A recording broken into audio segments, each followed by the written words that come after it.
Hei ja tervetuloa Nordea X Inders Femmen naistenpäivän aftereille. Mun nimi on Linnainsaari Medina. Itse työskentelen täällä Nordeassa rahoituksen parissa ja sijoittamisen parissa. Mulla on ilo kutsua avauspuheenvuoron antamaan Tanja Eronen, Nordean kehitysjohtaja.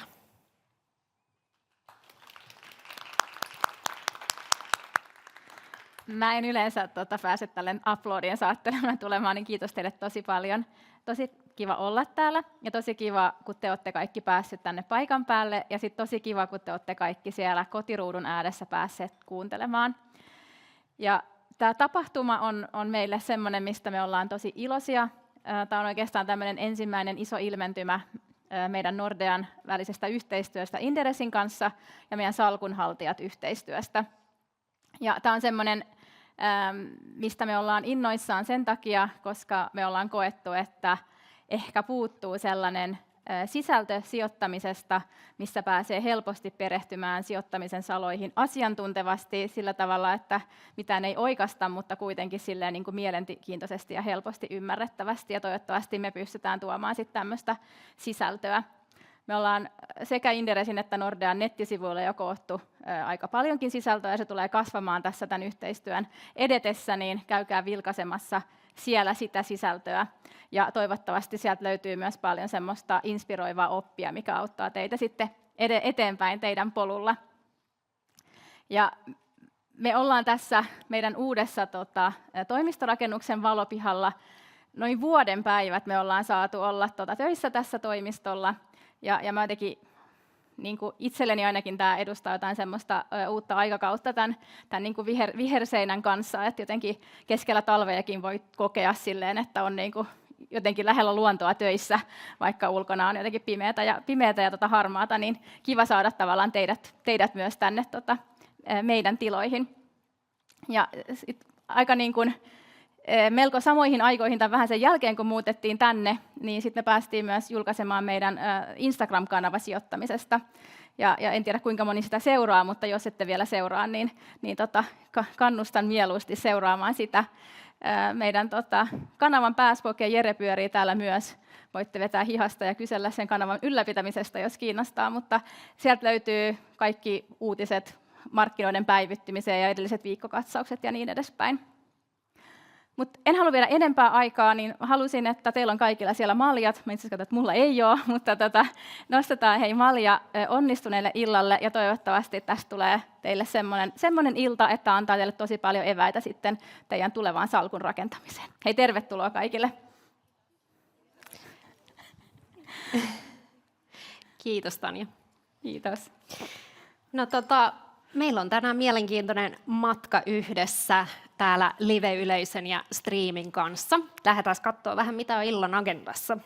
Eli ensimmäiseksi meiltä löytyy sijoittajatarina, ja lähdetään vähän katsoa, että minkälaisia virheitä siellä sijoittamisessa voi tulla. Eli meillä on puhujana Heikki Keskiväli, ja jonka jälkeen on pieni Q&A-osio, ja Heikiltä voi kysyä kysymyksiä. Tämän jälkeen me pidetään noin 5 minuutin tauko, jonka jälkeen siirrytään sitten paneelikeskusteluun. Paneelikeskustelussa aiheena on sijoittaminen ja mikä tärkeämpää, ne unelmat. Meillä on aivan upeat, ihanat vieraat, eli Marianne Palmu, Marie Karlsson, Jessica Rantala, Jenni Kynnös ja Heikki Keskiväli osallistuu myös paneelikeskusteluun.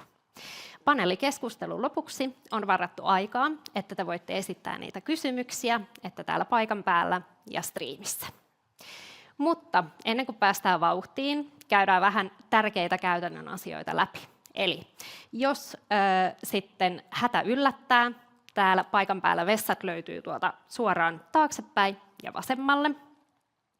Sitten jos täällä paikan päällä haluatte esittää kysymyksiä, niin odottakaa, että mikrofoni saapuu, niin kaikki sitten kuulee kysymyksen.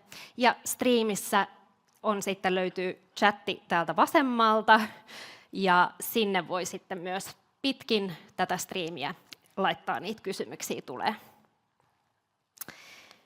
Sitten muita käytännön asioita.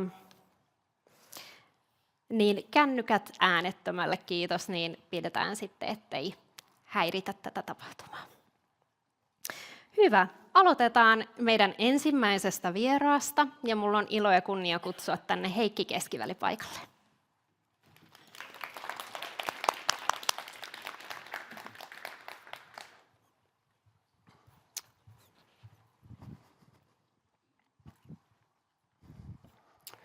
Jes, erinomaista iltaa tai iltapäivää kaikille. Laitetaan tuosta materiaalit pyörimään. Hetki pieni.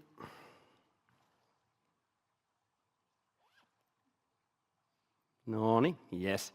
Hei, mä kuulin, että haluatte kuulla virheistä tarkemmin, niin teillä on nyt ammattilainen paikalla.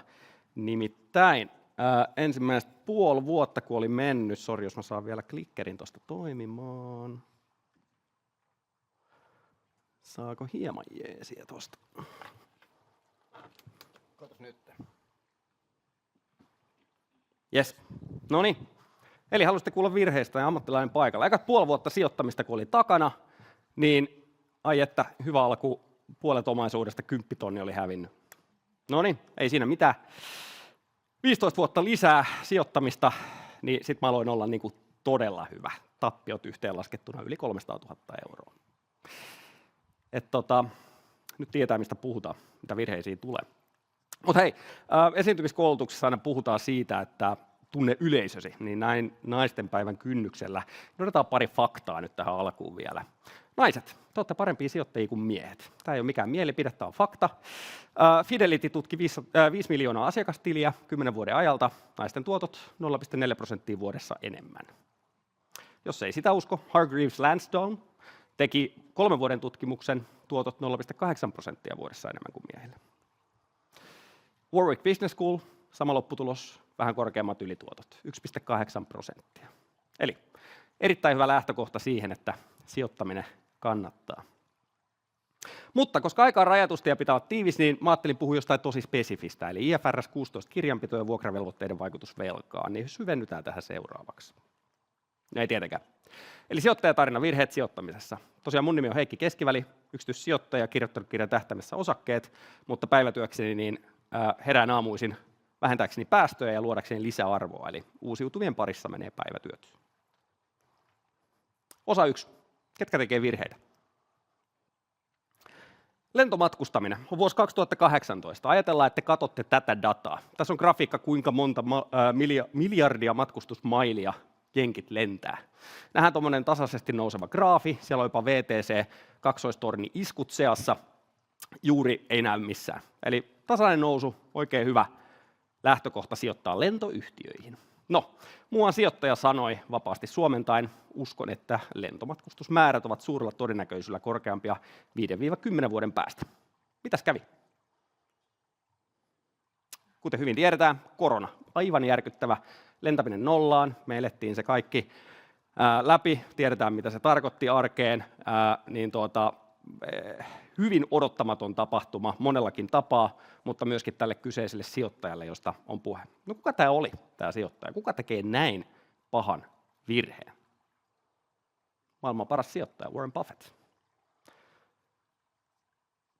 Seuraava esimerkki. Tässä on teknologiaindeksin Nasdaq vuonna 2000. Nähdään ennen ja jälkeen, tyypillinen kuplamainen liike, eli ylös ja alas. Mutta muuan sijoittaja, vielä tuntematon, noin 2 tuntia kuplahuipusta sanoi sijoittaneensa $6 miljardia teknologiaosakkeisiin. Kuka on näin hölmö tyyppi? Kuka voi tällaista mennä tekemään? Joidenkin mielestä myöskin maailman paras sijoittaja, Stanley Druckenmiller, 30 vuotta, 30% vuodessa. Tämmöinen virhe. Stan Druckenmiller. Seuraava. Kaikkien aikojen rahasammoksi tituleerattu Renaissance Technologies. Tässä on kyseisen rahaston Medallion Fund, eli kyse on koneellisesta kaupankäynnistä. Mustat palkit tarkoittaa, kuinka paljon se on tehnyt tuottoa, ja siniset palkit on SP500-indeksin tuotot. Aivan murhaavaa ylituottoa vuodesta 90- tai 80-luvun lopulta. Miten se toimii, jos katsotaan todennäköisyyksiä? Niistä sijoituksista, jotka tämä rahasto tekee, 49,25% on väärin. Ja vain 50,75% kerroista oikeassa. Ja ne tekee tollasta ylituottoa. Ja jos ajatellaan, te sijoitatte satunnaisena ajankohtana SP500-indeksiin, niin millä todennäköisyydellä, eli heitetään noppaa ihan koska te sijoitatte. Lähdetään vuodesta 1871, eli dataa on. 1800 eri kuukautta ja te satunnaisesti sijoitatte SP500-indeksiin, mikä on ollut oikein hyvä indeksi, eikö vaan? Vain 14% todennäköisyydellä, eli joka 7 kuukaudesta, niin te ette ole ikinä tappiolla. Eli te vaan ja ainoastaan näette vihreitä lukuja, mikä on tietysti sijoittajalle aika kiva juttu. No, tilanne on vieläkin pahempi itse asiassa, jos mennään päivätason tarkasteluun. Eli jos te kirjaudutte teidän sijoitussalkkuun joka päivä, niin nyt se todennäköisyys on enää 4%. Eli hyvin harvoin pelkkää voittoa. Se on niin kuin tärkeä muistaa. Eli ketkä tekee virheitä? Kaikki. Etenkin ja myös maailman parhaat sijoittajat. On myöskin syytä niin kuin tiedostaa, että virheet on väistämättömiä, jopa todennäköisiä, niin kuin nähtiin. Joten kannattaa asennoitua niihin virheiden tekemiseen hyvissä ajoin, koska ne tulee sieltä, meille kaikille. Se on hyvä lähtökohta. Siinä ei ole mitään väärää noloa, eikä se ole mitenkään niin kuin, etteikö maailman parhaat sitä tekisi. Osa 2. Miten virheisiin sitten suhtautua? Semler Scientific. Tässä on yksi isoimmista epäonnistumisistani koskaan rahamäärällisesti. Ajattelin, että tämä verisuonitautien Revenue Group. Hetken aikaa se vaikutti olevankin. Tässä on kyseisen yhtiön price to sales, eli mikä on liikevaihtokerroin, mikä yhtiöstä maksettiin eri aikana. Niin kuin aika moni muu yhtiö 21 vuoden pumtsipum-aikoina, niin nousi valtavan arvokkaaksi 20 liikevaihtokerroin ja yli. No, mitä mä tein? En yhtään mitään. Kattelin vierestä vaan. Ja viime kädessä hävisin tällä yhtiöllä 20 000 euroa. Jos mä olisin tehnyt jotain, 120 000 euroa, mutta en tehnyt yhtään mitään. Ei pelkästään menetetty voitto, vaan vielä tappio päälle. No, sitten oli vastaava keissi. Cerence on yhdysvaltalainen teknologiayhtiö, joka tekee puheohjausta ajoneuvoihin. Sen tapauksessa ihan sama tarina. Valtavan kova nousu, jonka jälkeen lasku. Mutta tällä kertaa pystyin suhtautumaan sitten eri tavalla. Tässä on Nordnetin kuvakaappaus, eli osto 20 vuonna, ja sitten tasaisesti myyntejä silloin, kun ajattelin, että nyt on liian kallista. Eli jotain tässä on toki tapahtunut välissä, luojan kiitos. Polar Power. Jälleen kerran yksi top 5 virheistä. Tappio lasketaan 10 tonneina. Tekee varavoimakoneita 5G, 4G tornien läheisyyteen tai niiden tueksi. Tässä on kyseisen ensimmäinen pätkä tämän yhtiön kurssigraafia. Matelee hyvin alhaalla. Ajattelin, että no, 20 tonnia tappiota myyn, ei ole hyvää tulevaisuutta tällä yhtiöllä. Mitä tapahtuu 2 kuukautta tämän jälkeen? Eli meemi-osake buumi käynnistyy. Botit alkaa Twitterissä ja muualla yhtäkkiä mainostamaan tätä yhtiötä, en tiedä miksi. Varmaan sen takia, että se oli pieni yhtiö, vähän likviditeettiä ja tulee tämmöisiä pump and dump skeemoja. Joka tapauksessa yhtäkkiä tämä yhtiö, josta kukaan ei ollut aiemmin kuullutkaan, nousee tähän tapaan. Eli mä olin just realisoinut 20 tonnia tappiota, sain 6 tonnia itselleni, oikein kiva. Sinne jäi 120 tonnia. Tuossa oli 2 kuukautta välissä. No, mä tietysti katsoin harmituksekseni vierestä, ja mikä vähän lohduttaa on se, että sen jälkeen tapahtui näin. Eli aivan järkyttävä piikki, ihan tyypillinen kuplakäytös. No, miten tähän pitäisi suhtautua? Mitä tästä voimme oppia tästä näin, mitä tässä tapahtuu? Miten mä voin perustella itselleni, että no ehkä ei mun tarvinnut olla mukana tuossa, mitä tapahtui. Faktahan on, koska ton liiketoiminnassa ei tapahtunut yhtään mitään fundamentaalista muutosta parempaan. Se oli yhtäkkiä vaan massojen käytös liikkui siihen suuntaan, että kaikki halusi ostaa tämän aiemmin tuntemattoman yhtiön osakkeita. Niin toi ei ole mitenkään toistettava menestys. Toi oli täysin nopa heitto, mikä vaan sattui tapahtumaan. En mä voinut tietää sitä, en mä voinut arvatakaan sitä. Tässä on niinku analogiaa sille, että kyllä, Sijoittaja voi juosta soihtukädessä dynamiittivaraston läpi, mutta onko siinä mitään järkeä tehdä se 1000 kertaa putkeen? Eli onko siinä prosessissa jotain järkeä? Voiko mun sijoitustoiminta esimerkiksi perustua siihen, että mä toivon, että joku toinen sijoittaja innostuu siitä aivan mielipuolisen paljon, ja sitten mä hyödyn siinä mukana? Vai teenkö mä prosessiin siihen, miten mä sijoitan jonkun pysyvän muutoksen, joka on toistettavissa, että mä juoksis aina dynamiittivaraston läpi soihtukädessä? Eli kyse on todennäköisyyksistä viime kädessä. Onko se toistettavaa menestystä?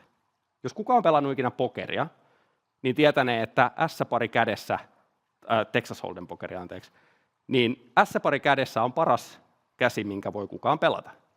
Jos sä pelaat yhtä vastustajaa vastaan, sun todennäköisyys voittaa oli muistaakseni 91% tai 90% karkeasti. Toisin sanoen, vaikka sulla on pelin paras käsi, niin sä voit hävitä, ja sä häviät joka 10. kerta keskimäärin. Niin tämä on niin kuin sijoittamisen ydin. Kukaan ei voi olla varma mistään, ja aina voi tapahtua hieman odottamattomia juttuja. Odottamattomista jutuista puheen ollen. Vuonna 1972 tämä kyseinen lentokone matkasi Ruotsin kautta Tanskaan, josta Serbiaan. Tai anteeksi, sen aikaisen Jugoslaviaan. Ja Vesna Vulovic on kuvassa. Tuossa lentoyhtiössä oli toinenkin Vesna nimeltään. He meni sekaisin, kun työvuoroja päätettiin, jolloin Vesna joutui vahingossa ottaa kollegansa työvuoron tuossa koneessa. Uskomattoman huono tuuri, koska mitä kävi, oli se, että kyseiseen koneeseen oli asetettu pommi, joka räjähti sitten 10 kilometrin korkeudessa. Tragedia.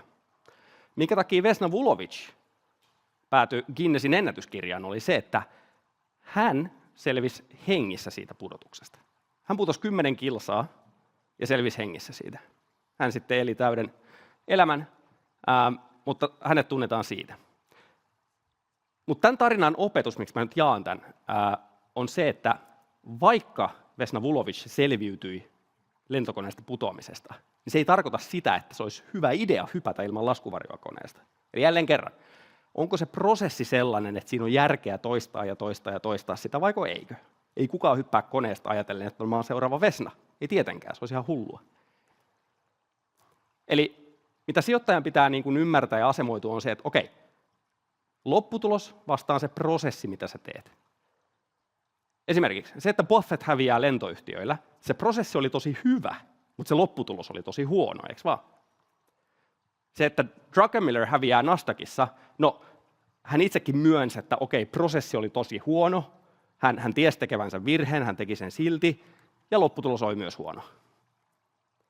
Se, että sä juokset dynamiittivaraston läpi soihtukädessä ja selviät hengissä, lopputulos voi olla hyvä, saat jostain kummallisesta syystä läheisten arvostusta tai kavereiden tai en mä tiedä miksi, mutta ajatellaan, että se on hyvä lopputulos, mutta se prosessi on ihan uskomattoman huono, eihän kukaan nyt voi ajatella, että se on järkevää tekemistä. Se, että sä häviät pokerissa S-parilla, prosessi tosi hyvä, sä oot pelannut parhaan käden, mutta jälleen kerran lopputulos huono, ei maahan mitään. Ja se, että Vesna selviää vapaapudotuksesta, niin vähän sama idea. Eli sijoittajana on tosi hyvä ymmärtää just, että mikä on ansaittu hyvä tulos, mikä on huonoa säkää, mikä on hyvää säkää ja mikä on ansaittu huono tulos. Eli mikä on lopputulos, mikä on se prosessi. Ja keskittyä siihen, että miten mä parannan sitä omaa tekemistä jatkuvasti. Ajatellaan, että joku teidän läheinen tai te itse olette menossa johonkin hyvin kriittiseen leikkaukseen, joku kirurginen elinsiirto tai muuta vastaavaa. Ja ajatellaan, että kirurgi lähestyy teitä ja heiluttelee sitä skalpelia ja katsoo teitä syvään silmiä ja sanoo, että toivota minulle onnea. Tämä ei ole se asia, mitä te haluatte kirurgin teille sanovan. Te haluatte, että se sanoo teille, että hei, mä oon 30 vuoden aikana tehnyt 800 tällaista leikkausta, sulla ei ole mitään hätää. Prosessi on kunnossa. Ei tällaisia juttuja niin kuin tehdä onnella. Eli prosessiin keskittyminen. Eli investoinnit eroaa toisistaan. Ajatellaan, että se mitä päivätöissäkin teen, mitä uusiutuvaa energiaa tulee ja mitä sijoittamiseen tulee laajemminkin, on se, että te laitatte rahaa nyt töihin, miinusmerkkistä rahavirtaa, että te saatte enemmän tulevaisuudessa, positiivista rahavirtaa. Hyvässä investoinnissa ne positiiviset rahavirrat kuittaa ne huonot. Huonossa investoinnissa te laitatte paljon rahaa töihin, ettekä saa juuri mitään takaisin. Eli se ero näiden kahden välillä on se, että saatteko te siitä panostuksesta irti vaiko ette saa. Ja jos ajatellaan vielä pikakierros, että okei, no miten prosessia voi parantaa, niin yksi tapa on analoginen sille, miten enkelisijoittajat käyttäytyy ja mikä heillä on tapana. Eli enkelisijoittajat on tunnettuja siitä, että he tapaa satoja, ellei tuhansia firmoja joka vuosi. Ja hyvin nopeasti tietää, että okei, siirrytäänkö tästä eteenpäin vai eikö. Eli he sanoo ei tosi usein ja nopeasti. Ja tämä on mun mielestä analoginen siihen, että jos te näette vaikka hyvin selvästi päihtyneen tyypin baarissa, ja sanotaan, että siellä on 300 muuta ihmistä, siellä on niin kuin, muut käyttäytyy tosi hyvin, ei ole selvästi juonut 8 tuoppia, niin miksi käyttää aikaa nimenomaan tämän kaverin tapaamiseen ja että okei, kerro sun elämäntarina. Sä voit mennä siihen seuraavaan tyypin luo ja kysyä sitten hänen elämäntarinaansa. Et ei välttämättä tarvitse jokaisen kohdalla pysähtyä ja oppia tuntea tarkemmin. Niin samaan tapaan ehkä kannattaa ajatella myöskin sijoituskohteita. Helsingin pörssissä on vajaa 200 firmaa. Jos tutustuu kaikkiin vartin, 50 tuntia, jos käyttää 5 tuntia per yhtiö, melkein 1000 tuntia. Valtavia aikapanostuksia. Nasdaqissa 3300 firmaa. Vartti per on yli 800 tuntia. 5 tuntia per, jos käytätte, niin menee 2 vuotta yhtä jaksosta työaikaa. Ei kaikkeen pidä tutustua täysmääräisesti. Mitä niin kuin prosessiin tulee, niin tämä on yksi tapa, miten te voitte parantaa tekemistä. Pari nopeita esimerkkiä. Squid Game oli kova hitti, telkkarisarja 20-luvun alussa. Ja syntyi tämmöinen Squid Coin, eli kryptovaluutta tämän sarjan pohjalta. Se ei ollut mitään tekemistä sen sarjan kanssa, paitsi nimi. Se muistutti siitä sarjasta. No, niin kuin Jukka Lepikkö sanoisi, yhtäkkiä tuli valtava myyntipaineesta kertova kynttilä, koska tämän krypton luoneet tahot oli vetänyt maton alta, ottanut miljoonia dollareita ulos tästä ja jättänyt kaikki nuolemaan näppejään, eli käytännössä varkaus. Mutta se pointti on, että jos et sä ymmärrä, mistä se raha tulee, mistä se raha tuossa kryptovaluutassa tuli, älä sijoita, jos et ymmärrä, mistä se tulee. Jos ymmärrät, oikein hyvä. Mutta jälleen kerran, nopeasti sanoo ei, tärkeää. Toinen esimerkki. Tämä kyseinen mainos on vetyrekkayhtiö Nikolan. Mitä tässä mainoksessa tapahtuu on, että ajoneuvo, joka ei oikeasti toimi, on työnnetty alas mäestä ja se rullaa sitä pitkin ajatellen, että tässä on toimiva tuote. No, tunnettu tarina sinällään. Tämä kyseisen yhtiön perustaja ja toimitusjohtaja meni vankilaan, sai vankeustuomion. Niin mitä sijoittajat tekee? Tässä on kurssigraafi. Tiedot tästä huijauksesta ja vankilatuomiosta muusta tulee tuossa graafin osoittamassa kohdassa. Ja sen jälkeen tuon yhtiön kurssi puolittu, lopulta yhtiö konkurssissa. Miksi ihmiset, kun ne tietää, että täysin valheellisin perustein rakennettu yhtiö tähän tapaan, niin menee ja sijoittaa sitten omia kallisarvoisia rahoja tähän näin? Jälleen kerran, ei. Älä usko rahoja laittomuuksiin. Hyvin nopea filtteri, mitä soveltaa. No, tämä tarina on paljon yksinkertaisempi. Tässä henkilö yrittää vakuuttaa toisen, todennäköisesti kertoo viimeisimmän sijoitusvinkkinsä. Älä usko tuntemattomien vihjeisiin. Ei myöskään mun. Kannattaa olla se oma ääni, mitä kuunnella ja tehdä se oma työ. Peloton. Kuntopyöräyhtiö. Jälleen kerran kuumaa kamaa koronapandemian jälkimainingissa. Talousjohtaja sanoi, emme näe mitään tarvetta nostaa lisärahoitusta. 4.11.21. 2 viikkoa myöhemmin nostaa miljardin lisärahoitusta. Aika nopeat 2 viikkoa, mitä tapahtuu. Jälleen kerran, jos te näette, että yrityksen johto toimii tällä tavalla, tässä nähdään lopputulokset, mitä kävi kurssille. Älä luota epäilyttävää johtoa. Plug Power, vetyyhtiö jälleen kerran. Liikevaihto 2020 oli miinus 93 miljoonaa. Miettikää, yhtiö, jonka liikevaihto on miinusmerkkinen. Mä en oikeasti tiennyt, että se olisi mahdollista, kunnes Plug Power tuli kuvioon niin sanotusti. Ja ei yllättävä kurssigraafi. Negatiivinen myynti. Tarviiko edes sanoa? Ei kiitos. Osakkeiden pakkomyynnit. Vasemmalla esimerkki vuodelta 2020. Koronakriisi oikealla. Tuore viime huhtikuulta. Piensijoittajien osakkeita laitettu pakkomyyntiin. Mistä tämä kertoo? velkaa on ollut aivan liikaa suhteessa siihen, mitä kestää heilahtelu ja salkku. Älä sijoita liiallisella velalla. Sähköautoyhtiö Rivian tekee tällaisen kivan tankkikäännöksen tässä mainosvideossa. Tämän yhtiön arvo oli 100 miljardia parhaimmillaan vuonna 2021. Paljon enemmän kuin Volkswagen ja moni muu yhtiö yhteen laskettuna. No, harmi homma. Tämäkin päätyi kuplakoriin. Älä osta unelmia, osta tuloksia. Näilläkin oli hienoja mainosvideoita, mutta jälleen kerran, kuinka monta ajoneuvoa viime kädessä olivat myyneet, eipä juurikaan. Ja homma pakettiin, niin tässä on vuonna 1944 useampi kymmenen maan edustajat samaan aikaan, kun toinen maailmansota jylläsi Euroopassa ja maailmanlaajuisestikin, niin vuonna 1944 Chicagoon kokoontui tämä porukka. Ja mitä he teki, mullisti oikeastaan maailmaa omalla tavallaan. Eli he allekirjoitti sopimuksen, tämmöisen yhteistyösopimuksen, jossa aina kun tapahtuu lentoonnettomuus, niin se onnettomuus tutkitaan, dokumentoidaan ja ne havainnot jaetaan kaikkien valtioiden kesken. Eli hyvin tämmöinen harvinaislaatuinen kansainvälinen yhteistyösopimus. Ja tietysti jos näin tehdään, niin tämä johti sitten hyvin dramaattisiin muutoksiin. Eli jos katsotaan kuinka paljon lentokoneissa, vaikka aloitettiin Vesnan ikävällä tarinalla, niin lentokuolemien määrä on aivan romahtanut siitä hetkestä, kun tämä sopimus allekirjoitettiin. Nimenomaan sen takia, että kun joku jossain kärsii lentoonnettomuuden tragedian, niin kaikki muut oppii siitä. Olisihan se hölmöä, että jokainen lentoyhtiö jostain syystä haluaisi itse kokea kaiken sen kurjuuden ja ihmismenetykset, kun voi oppia muilta. Eli tämä on vain ja ainoastaan järkevää ja meidän kaikkien etu, että näin on tapahtunut vuonna 1944. Niin miksi me ei tavallaan sijoittajina myöskin käyttäydyttäisi samalla tavalla? Eli miten virheisiin suhtautua? No ensinnäkin, niihin suhtautuminen erottaa viime kädessä hyvät ja huonot sijoittajat toisistaan.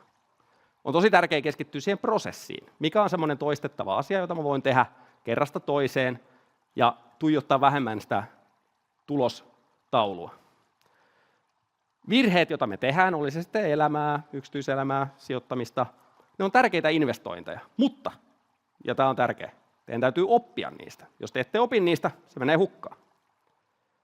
On kivuttomampaa oppia muiden virheistä kuin tehdä ne itse. Jälleen kerran, case lentoonnettomuudet. Ja yksi tapa parantaa prosessia on sanoa usein ja nopeasti ei. Lopetetaan näihin sanoihin. Nelson Mandela, vapaustaistelija. En koskaan häviä, joko voitan tai opin. Tuskin ihan tyhjiä sanoja. Kiitos teidän huomista. Kiitos paljon. Kiitos Heikki. Kiitos. Varmaan tärkeä kohta, mikä jäi itsellä mieleen, että naiset on hyviä sijoittajia. Aivan ehdottomasti. Tärkein. Hei, katsotaan, jos täällä on tullut pari kysymystä sulle. Joo. Mikä on paras oppi, jonka osakepoiminta on antanut? No yksi on ehkä se, että jos niin kuin ei toista asioita, jotka oli jo esityksessä, että virheet ei ole sellaisia, joiden parissa pitää märehtiä ja niihin pitää velloutua, vaan niin kuin, että ne voi myös ottaa arvokkaina oppeina ja rakennuspalikoina. Jos jätetään se syrjään hetkeksi, niin itse olen saanut ehdottoman paljon sitä, että arkeen mielenkiintoa ja sitä niin kuin uuden oppimisen iloa, että kuitenkin yliopistovuodet on takana päin. Toki töissä aina oppii uutta, mutta sijoittaminen on semmoinen tapa, että jos se on osa arkea ja harrastusta tai tekeminen, otti sen kuinka vakavasti tai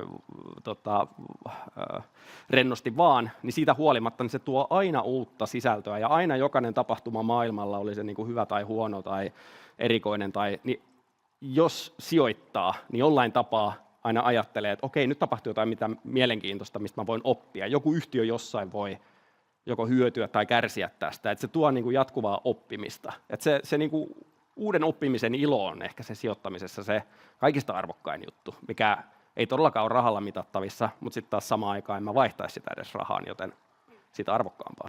Loputon kehitysmatka. Juu. No, tämä on itse asiassa kiva kysymys ja varmasti just tosi pinnalla tämä tämmöinen tekoäly tällä hetkellä, niin tämmöinen kysymys kuin, että olisi kiva kuulla Heikiltä ajatuksia tekoälyn käytöstä sijoittamisessa, kun en siitä kauheasti ymmärrä. Joo, hyvä kysymys. Tuossa oli itse asiassa just Kauppalehdessä juttu. Toimittaja kiinnostui tekoälyagenttien hyödyntämisestä. Käytti agentteja tai ei, tai ihan vaan kielimalleja, niin ehkä se tapa, jolla mun mielestä tekoäly ei pitäisi tällä hetkellä käyttää, on se, että kysyy, että onko tämä hyvä vai huono sijoitus. En suosittele sitä ollenkaan. Se, mitä suosittelisin, olisi se, että jälleen kerran palataan tähän uuden oppimiseen. Eli jos mä vaikka kiinnostun, otetaan datakeskukset, mikä on kaikkien huulilla. Ajatellaan vaikka, että ette ehkä ihan täysin ymmärrä, että miten datakeskus vaikka toimii, tai joku komponentti siellä, vaikka optinen kaapeli. Miksi optinen kaapeli on parempi kuin kuparikaapeli? Meistä tuskin kukaan välttämättä on saanut sitä koulutusta, mutta kuitenkin tekoäly antaa meille mahdollisuuden aika nopeasti ja vaivatta niin kuin tarkistaa, että no miksi näin on. Toki Google on ollut olemassa aika pitkään, eikä se nyt ole esteenä ollut ennenkään, mutta nyt se on entistä helpompaa.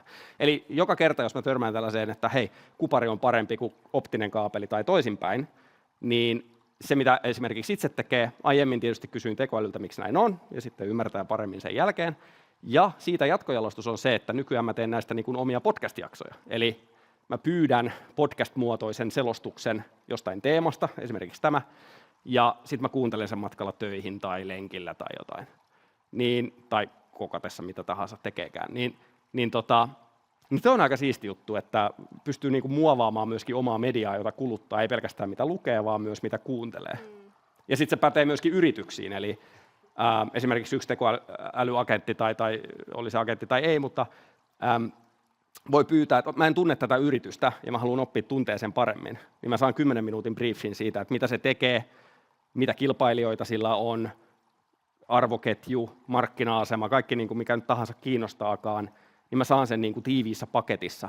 Mutta jälleen kerran, mä oon erikseen pyytänyt sitä tekoälyä, että älä kerro mulle, onko tämä hyvä vai huono sijoitus, koska se, mikä on hyvä tunnistaa, on se, että tekoäly on koulutettu kaikella maailmassa olevalla materiaalilla, ja fakta on, että suurin osa sijoitusmateriaalista on niin kuin positiivista, että hei, mä tykkään tästä ideasta, niin silloin myöskin se mitä se tekoäly tuottaa, niin se on tosi positiivinen. Eli mä huomasin, että kun mä kysyin, että kerro mitä mieltä sä oot tästä, niin kaikki oli niin kuin fantastic idea.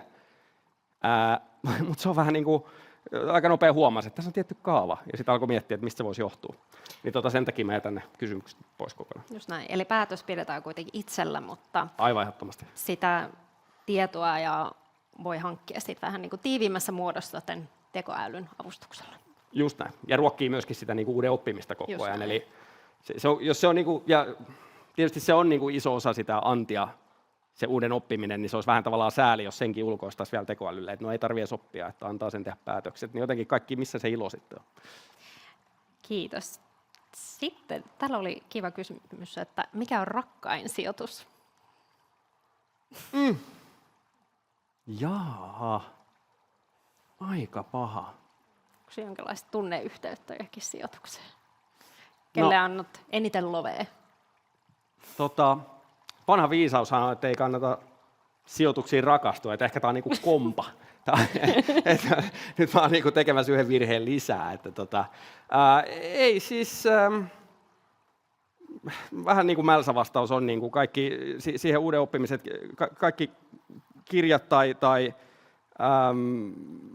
mikä kasvattaa sitä omaa intoa ja tekemistä ja intohimoa siihen asiaan, niin se niin kuin sijoitus omaan itseensä kyllä ylittää reippaasti kaikki niin kuin yksittäiset rivit, mitä salkusta löytyy. Et mun on vaikea niin kuin sanoa, että mä oon jotenkin niin kuin ylivoimaisen rakastunut johonkin tiettyyn sijoitusriviin, koska nimenomaan se on se tunne, jota ainakin itse pitää aktiivisesti taistella vastaan. Just näin. Et jos tämmöinen tunne jollakulla teillä on, niin ehkä pysähtyisin miettimään ja kysyisin tekoälyltä, että anna 10 syytä, miksi tähän sijoitusriviin rakastuminen on huono idea, niin pääsee ehkä sitten eroon siitä. Ja mä tykkäsin tuosta, kun sanoit, että sijoitus omaa itseensä, että sehän on nimenomaan yksi sijoituksen muoto, niin kuin sijoittaminen omaa itseensä, niin eiköhän se ole se tärkein, kellä pitää antaa eniten sitä rakkautta. Se on just näin. Kuinka pienillä summilla sä oot aloittanut sijoittamisen? Anteeksi, Kuinka pienillä summilla olet aloittanut sijoittamisen? Eka osake, mitä ostin, taisi olla Fiskars. Voisiko se olla 300 €? Ehkä sitä luokkaa. Toki siinä vaiheessa mä olin siis parikymmentä. Mä olin kerännyt koko elämäni aika säästeliäs luonne ja tehnyt töitä 15-vuotiaasta, niin mulla oli siis se yksittäinen sijoitus oli 300, 400, 500 €, mutta kokonaissäästöt oli siinä vaiheessa 10 000 €, jotka sitten just ennen eurokriisiä sisään, ja sitten vielä 10 000 lisää ja sitten puolet pois, ja ai että sitten oli mukavaa, mutta jälleen kerran, miten siihen suhtautui oli se avain, eli jäinkö mä rehtimään, otinko vaan tappiot, mutta mitään niin kuin oppeja siitä, vai rakentaako sen päälle, että tavallaan joku viisas joskus sanonut, että meidät määrittelee meidän synkimmät hetkemme, niin ehkä siitä niin kuin hyvä ammentaa. Joo. Täällä on tosi paljon, erittäin paljon hyviä kysymyksiä. Tällainen, että käytkö yhtiökokouksissa, jos omistat sitä yhtiötä, ja koetko siihen osallistumisen hyödyksi? Tuossa oli just Mariannen kanssa puhetta ennen tätä, niin mä oon 4 vuotta putkeen ollut Omahassa yhtiökokouksessa. Sehän on niin kuin aivan rockikonsertti, eli jos Warren Buffett, maailman paras sijoittaja, joka näkyy videollakin, niin hän on joka vuosi järjestänyt yhtiökokouksen, joka on paisunut aivan käsittämättömäksi. Omahaan jenkkeihin tulee yhdelle stadionille 50-60 000 ihmistä ja siihen päälle toinen mokoma sinne kaupunkiin. Että se on ollut semmoinen niin kuin pyhiinvaelluskohde, joka lähti viattomasti yhdestä kerrasta ja sitten 4 kertaa putkeen, kunnes viime vuonna Buffett ilmoitti eläköityvänsä toimitusjohtajapestistä. Niin sen mä oon kokenut niin kuin tosi arvokkaaksi monessakin mielessä. Mutta onko mä oppinut sijoituskohteena Berkshire Hathawaysta enemmän sen kautta? En oikeastaan, että se on ehkä enemmän se kokemus. Onko mä Suomessa käynyt yhtiökokouksissa? Kyllä.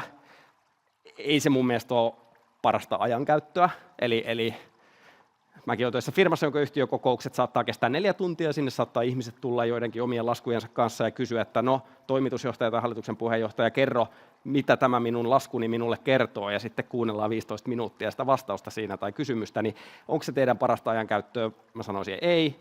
Ehkä mieluummin niin kuin käy sitten yhtiön tulosraportteja vaikka se aika läpi, niin pärjää paremmin. No niin. Hei, mä varmistaisin, onko meillä yleisössä kysymyksiä, mitä halutaan kysyä? Joo, saadaanko me mikkiä?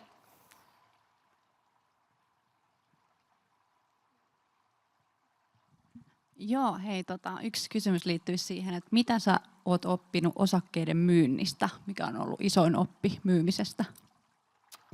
Erinomainen kysymys. Ehkä yksi semmoinen keskeinen on, ja pätee myöskin ostoihin, että ei kaikkea kerralla. Jeff Bezos, Amazonin perustaja, niin sillä on tämmöinen periaate, joka itse asiassa sopii aika moneenkin elämänvalintaan, on se, että minimikatumuksen periaate. Eli koska tulevaisuus on epävarma, sä et tiedä mitä tulee tapahtumaan, niin miten mä minimoin sen katumuksen tietämättä mitä tulee tapahtumaan. Ja mitä myynteihin tulee, niin kuin nähtiin tuossa Serensen tapauksessa, kun katsoi niitä punaisia täpliä, miten ne myynnit tapahtui, niin mä en myynyt kaikkea kerralla, koska jos mä myyn kaiken kerralla ja sanotaan se on iso rivi salkussa, niin mä alan heti jossittelee, kun seuraavana päivänä on +5%. Nyt meni niin kuin ihan vihkoon ja sitten saattaa nostaa vieläkin enemmän. Niin itse asiassa nykyään mä palastelen sekä ostot että myynnit yli ajan, koska sitten mä menisit ylös tai alas, niin mä voin aina sanoa, että no mä vähän niin kuin hajautin tämän osto- ja myyntiprosessin, eli sitten mä oon vähemmän niin kuin vihainen itselleni ja jossittelemaan vähemmän, niin sitten niin kuin päässä on vähän terveempiä ajatuksia tekemällä se niin. Ehkä jotkut on niin, varmasti onkin lujempi luonne, että pystyy sitten tekemään niin kuin on-off-ratkaisuja, mutta yleensä ehkä semmoinen ehdottomuus on aika hankala useimmille luonteille. Ja mä sanoisin, että niin kuin myynnissä, että tekee sen tipottain. Ja ehkä sitten tietysti se, että aina myynnin hetkellä niin on tosi hyvä muistaa, että no miksi mä alun perin ostin tätä, että onko joku oikeasti muuttunut, onko se arvostus karannut, onko johto yhtäkkiä mädäntynyt käsiin, onko bisnesmalli jotenkin rikki, että aina myynnin hetkellä miettii, että okei, tarviiko myydä, että sen huomasi, että silloin kun aloitti, niin oli tosi myyntinapilla heti, että jes, ekat 10% voittoa, että nyt nämä mä kotiutan, että se oli vähän niin kuin Veikkauksen koneella, että sieltä se tulee se ekat 10 €, niin se oli kyllä vähän niin kuin mälsää tekemistä, että sit niin kuin paljon aktiviteettia, mutta aika vähän sit viime kädessä voittoja.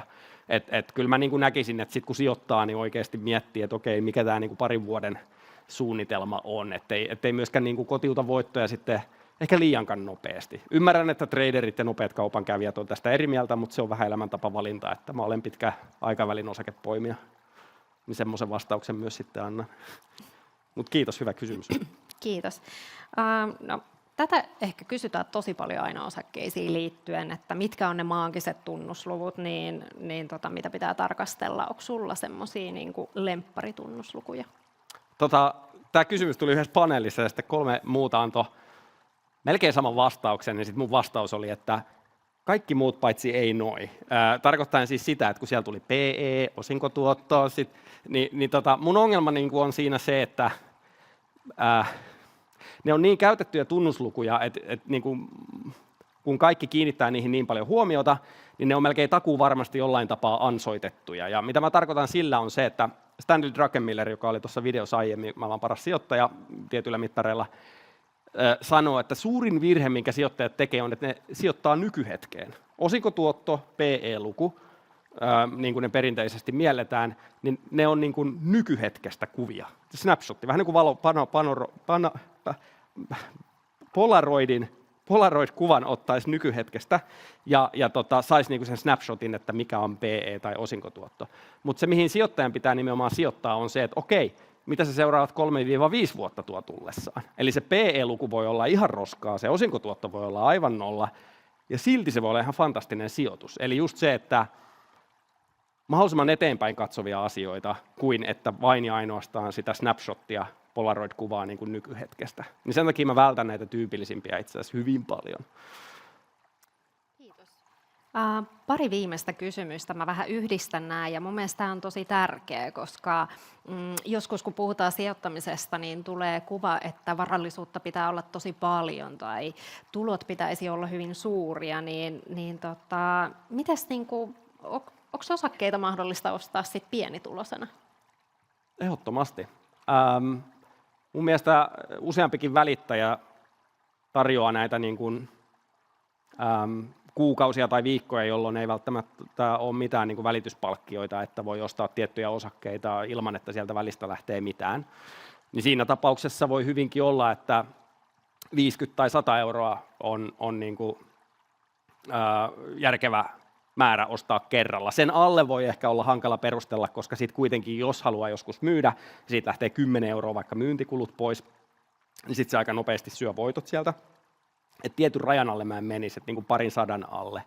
Mutta mitä tulee vaikka kummilapsiin tai läheisiin tai muuta, niin kyllä se yleensä on, että se jo muuttaa sitä käytöstä ja saa aika paljon intoa aikaiseksi niin kuin ihmiselle merkityksellisellä summalla. Mä tykkään käyttää sitä, koska jollekin merkityksellinen summa voi olla 50 euroa, jollekin se voi olla 50 000 euroa, joku ei saa kikseä edes miljoonasta. Et se riippuu ihan mikä on lähtökohta ja mikä on tausta ja elämä ja näin.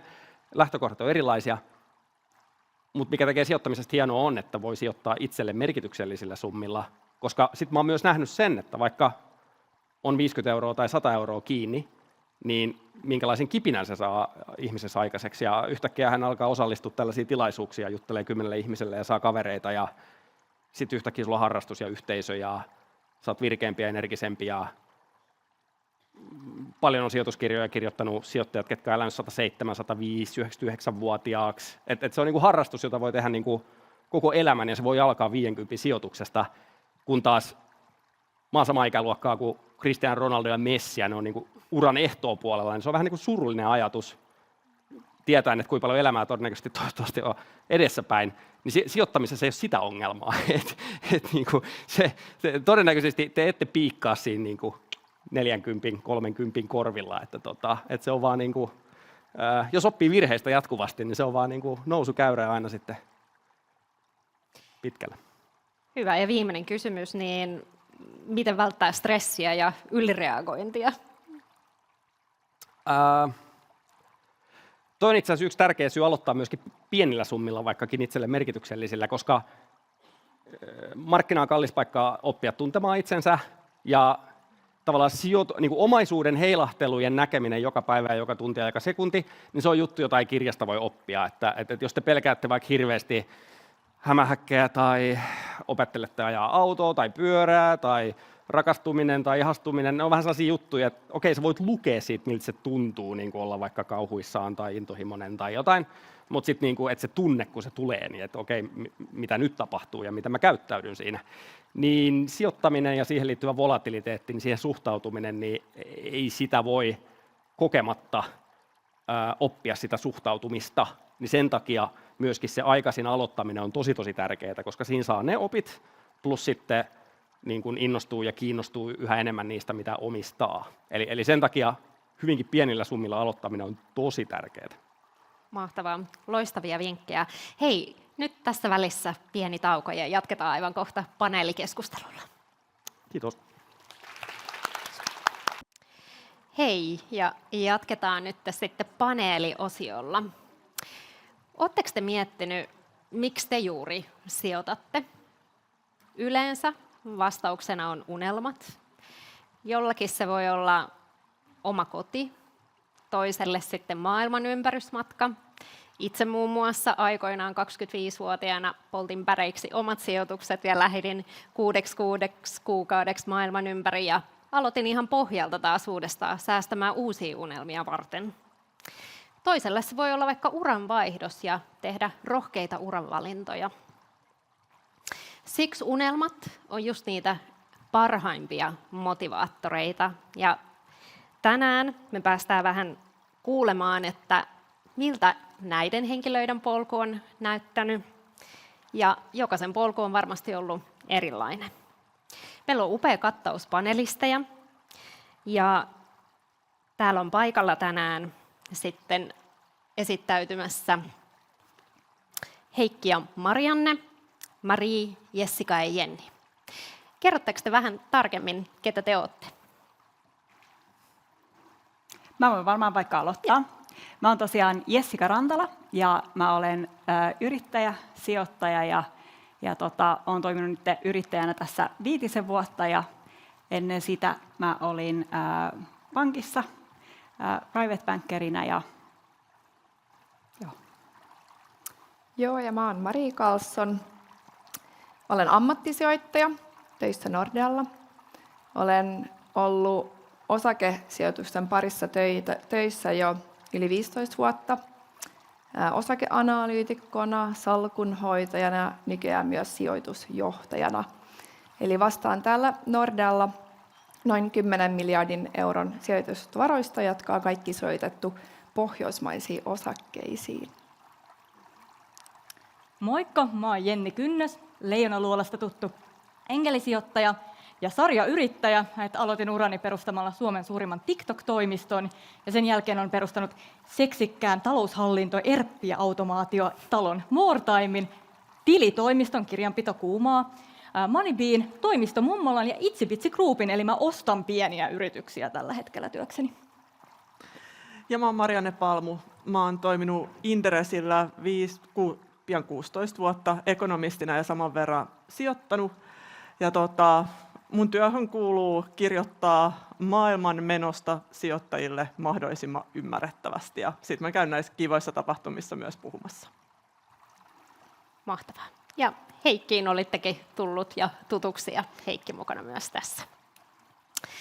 Meillä halutaan vähän saada myöskin yleisö mukaan, eli siellä on voi sitten vastata yhdellä sanalla, että miksi sijoitatte. Eli QR-koodit tulisi näkyviin, jonka kautta päästä vastaamaan, ja sitten striimissä tulee näkyviin pop-up-ikkuna.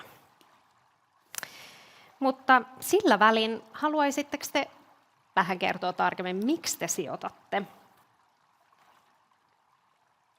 Haluatko Jessica aloittaa? Voin aloittaa, joo.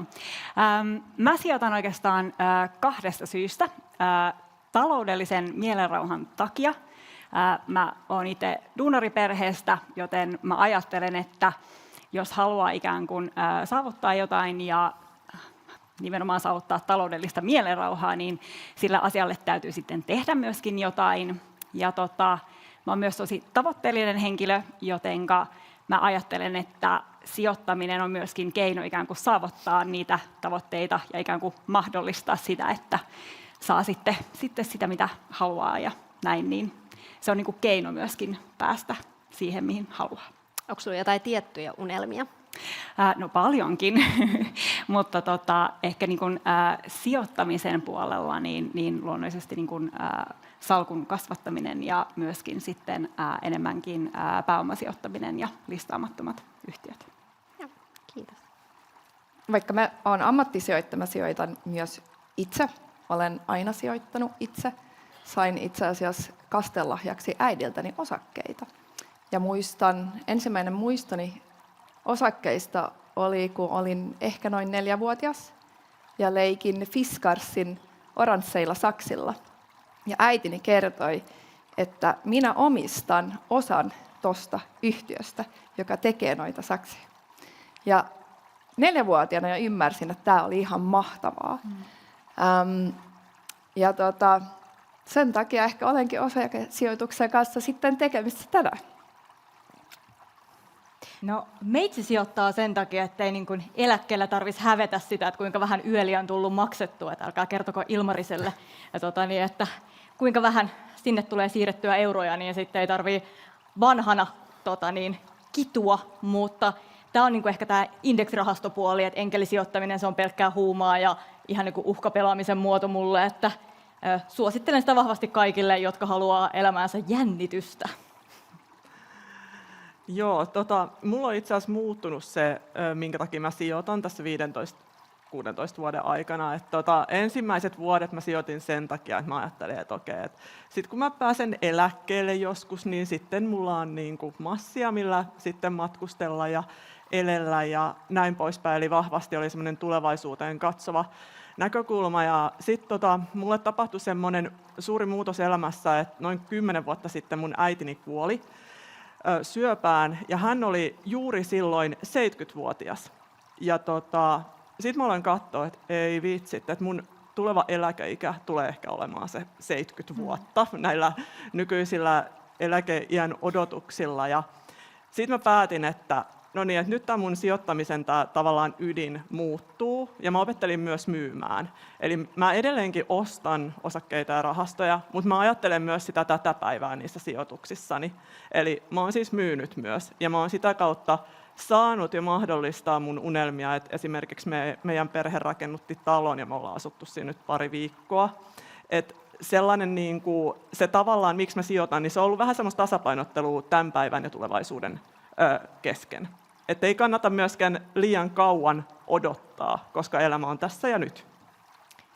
Joo, toi on aika tuttua, että monesti kun niitä sijoituksia alkaa kertyä, niin sitten ei niitä maltakaan yhtään ollenkaan käyttää. Ja sitten se katse on koko ajan aika pitkälle tulevaisuudessa, mutta hyvä muistutus, että täytyy niitä unelmia elää tässä hetkessäkin.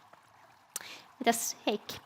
Joo, jos mä oon ihan tosi rehellinen, niin millä aloitti sijoittamaan, syy siihen oli se, että kaverit rikastu osakkeilla, rikastu lainausmerkeissä opiskelijapiireissä. Että, tietysti sitten seurasi perässä, kun kaverit teki rahaa Talvivaaralla, ja senhän tietää, miten selitti osan sit lopputuloksista. Mutta sitten se aika nopeasti kääntyi, kun niinku oppi tykkäämään siitä lajista ja ajatteli, että okei, ehkä tässä on joku opittava, jälleen kerran keskittyi siihen prosessiin. Niin itse asiassa itse tykkään tämmöisistä niinku älyllisistä pulmista, niin se, että saa kiksit siitä tekemisestä, niin se on ollut niin kuin kantava teema sitten tämän alun sekoilun jälkeen. Että niin kuin tykkää vaan siitä haasteesta, koska se on niin kuin jatkuvaa käynnissä oleva vähän niin kuin kilpailu. Et itse ainakin olen kilpailuhenkinen, se on mielestäni jossain määrin terve ominaisuus sijoittajalle tai osakepoimijalle erityisesti.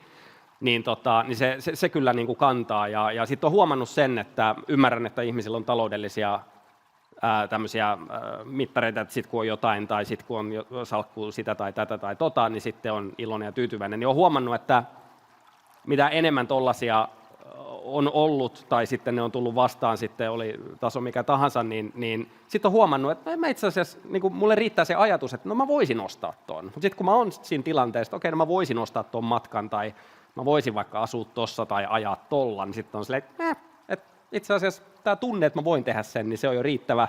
Ei mun tarvitse siihen laittaa, että takaisin osakepoiminnan pariin.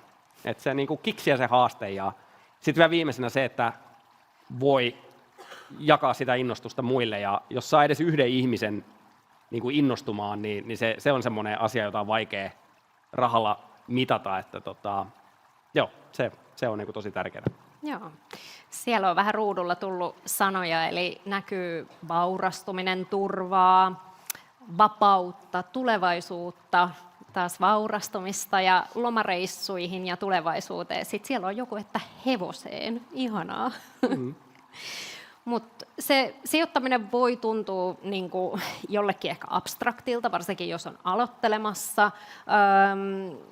Keinoja löytyy, erilaisia sijoitustuotteita löytyy, mutta se on kuitenkin aika konkreettista tekemistä. Niin, kerrotteko te vähän, onko teillä joku tietty tapa, strategia tai miten te sijoitatte? Aloittakaa Jennistä. Yes. Mulla on tämmöinen niinku räkäse ja yritä unohtaa strategia. Ja niinku, että laitetaan sisään ja sitten ei hirveästi katsota, että mä en ole nyt tätä tapahtumaa varten mennä katsoa, että mitäs hemmettiä siellä on tapahtunut. Ja ihan yllättävän hyvin oli mennyt, mutta mä itse ajattelen silleen, että mä ehkä en ole vakaissa palkkatöissä, vaan olen erittäin epävakaassa yrittäjälingossa, niin silloin kun sitä rahaa tulee, niin sitä laitetaan menemään. Ja mä en halua, niin kun mä luen aamulla Kauppalehden, musta on tullut vanha, niin että mitä Fortumille kuuluu, niin se ei ole mun ongelma. Mä sijoitan indeksirahastojen kautta, mua ei kiinnosta, mulla on muitakin murheita, niin mä en halua Fortumin murheita enkä onnea, niin sen takia on hyvä vaan, että se raha voi oikeasti olla aika silleen passiivisena siellä. Joo, onko sulla mitään niin kuin aikahorisonttia? No joo, mulla oli aikahorisontti, kun mä aloitin, että oli 30 vuotta, sitten mä kävi vähän tää, että mä myyn ja ostan koko ajan ja sitten tapahtui, sanotaan, että liikennettä on ollut vähän enemmän tähän ikään nähden, että mä aika villisti kyllä sitten, kun tarvitaan likviditeettiä, niin lähden sitä sieltä salkusta myös hakemaan, että sitä mä suosittelen kyllä, että antakaa palaa, että jos löydätte jotain muuta elämällänne, niin että nämä on joustavia juttuja, että nämä unohdetaan silloin, mutta sitten kun keksitään jotain makeata, niin sitten kaivetaan se salkku esiin ja raavitaan sieltä ne koinit kasaa. Joo, mahtavaa. Mites Mari, tälleen niin kuin ammattimaisen sijoittajan näkökulmasta? Hei, eikö tämä kuulostanut ammattimaiselta? Niin, onko sulla tähän jotain vinkkejä tai ylipäätään sitten, miksi se sijoittaminen kannattaa? No onhan siis pitkäaikainen sijoittaminen ja varsinkin pitkäaikainen osakesijoittaminen se ihan paras tapa kasvattaa omaa varallisuutta. Tässä on hauska kuulla näitä eri näkökulmia, että okei, et siitä saa kiksejä, sillä rahalla pystyy sit rakentamaan talon tai mikä vaan, mutta vähän riippumatta, että mikä se syy on, minulla on varmaan kaikki nämä pätee minuun, mutta mikä vaan se syy onkin, niin onhan se ihan vaan paras tapa kasvattaa omaa varallisuutta. Ei se, että maksetaan sitä asuntolainaa takaisin, se ei ole sijoittamista, se on vaan rahan siirtämistä.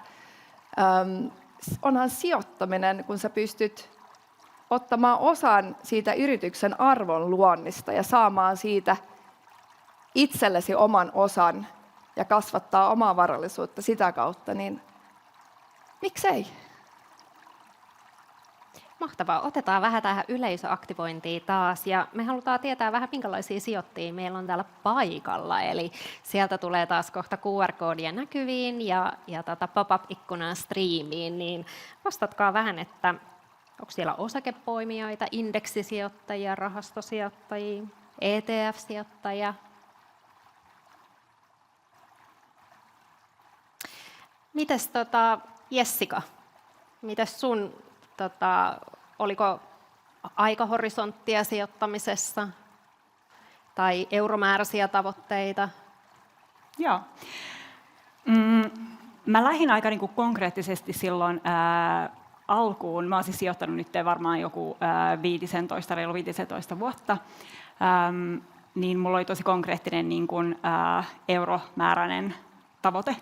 Ja tässä kohtaa mä sanoisin, tai sanotaanko näin, että se nousee sitten tavallaan ja sitä mukaan, kun ikään kuin pääsee niihin välitavoitteisiin.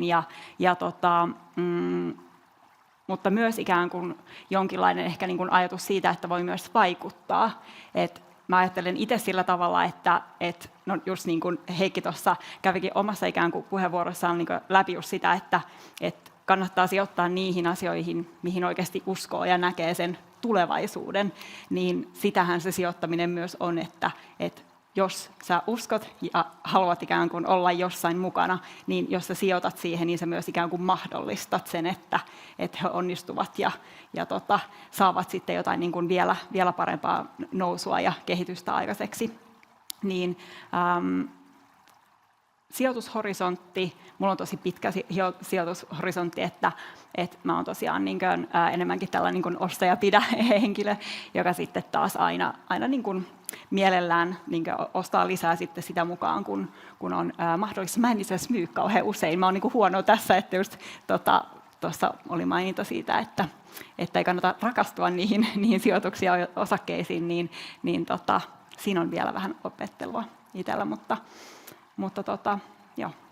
Mahtavaa, kun meillä on niin erityyppisiä, että oli Jenni ostaja raiskasi ja sitten täällä ostaja pidä, niin että kaikki voi tehdä just sillä omalla strategiallaan. Mites Heikki, onko sulla mitään sit virstanpylväitä siinä matkan varrella?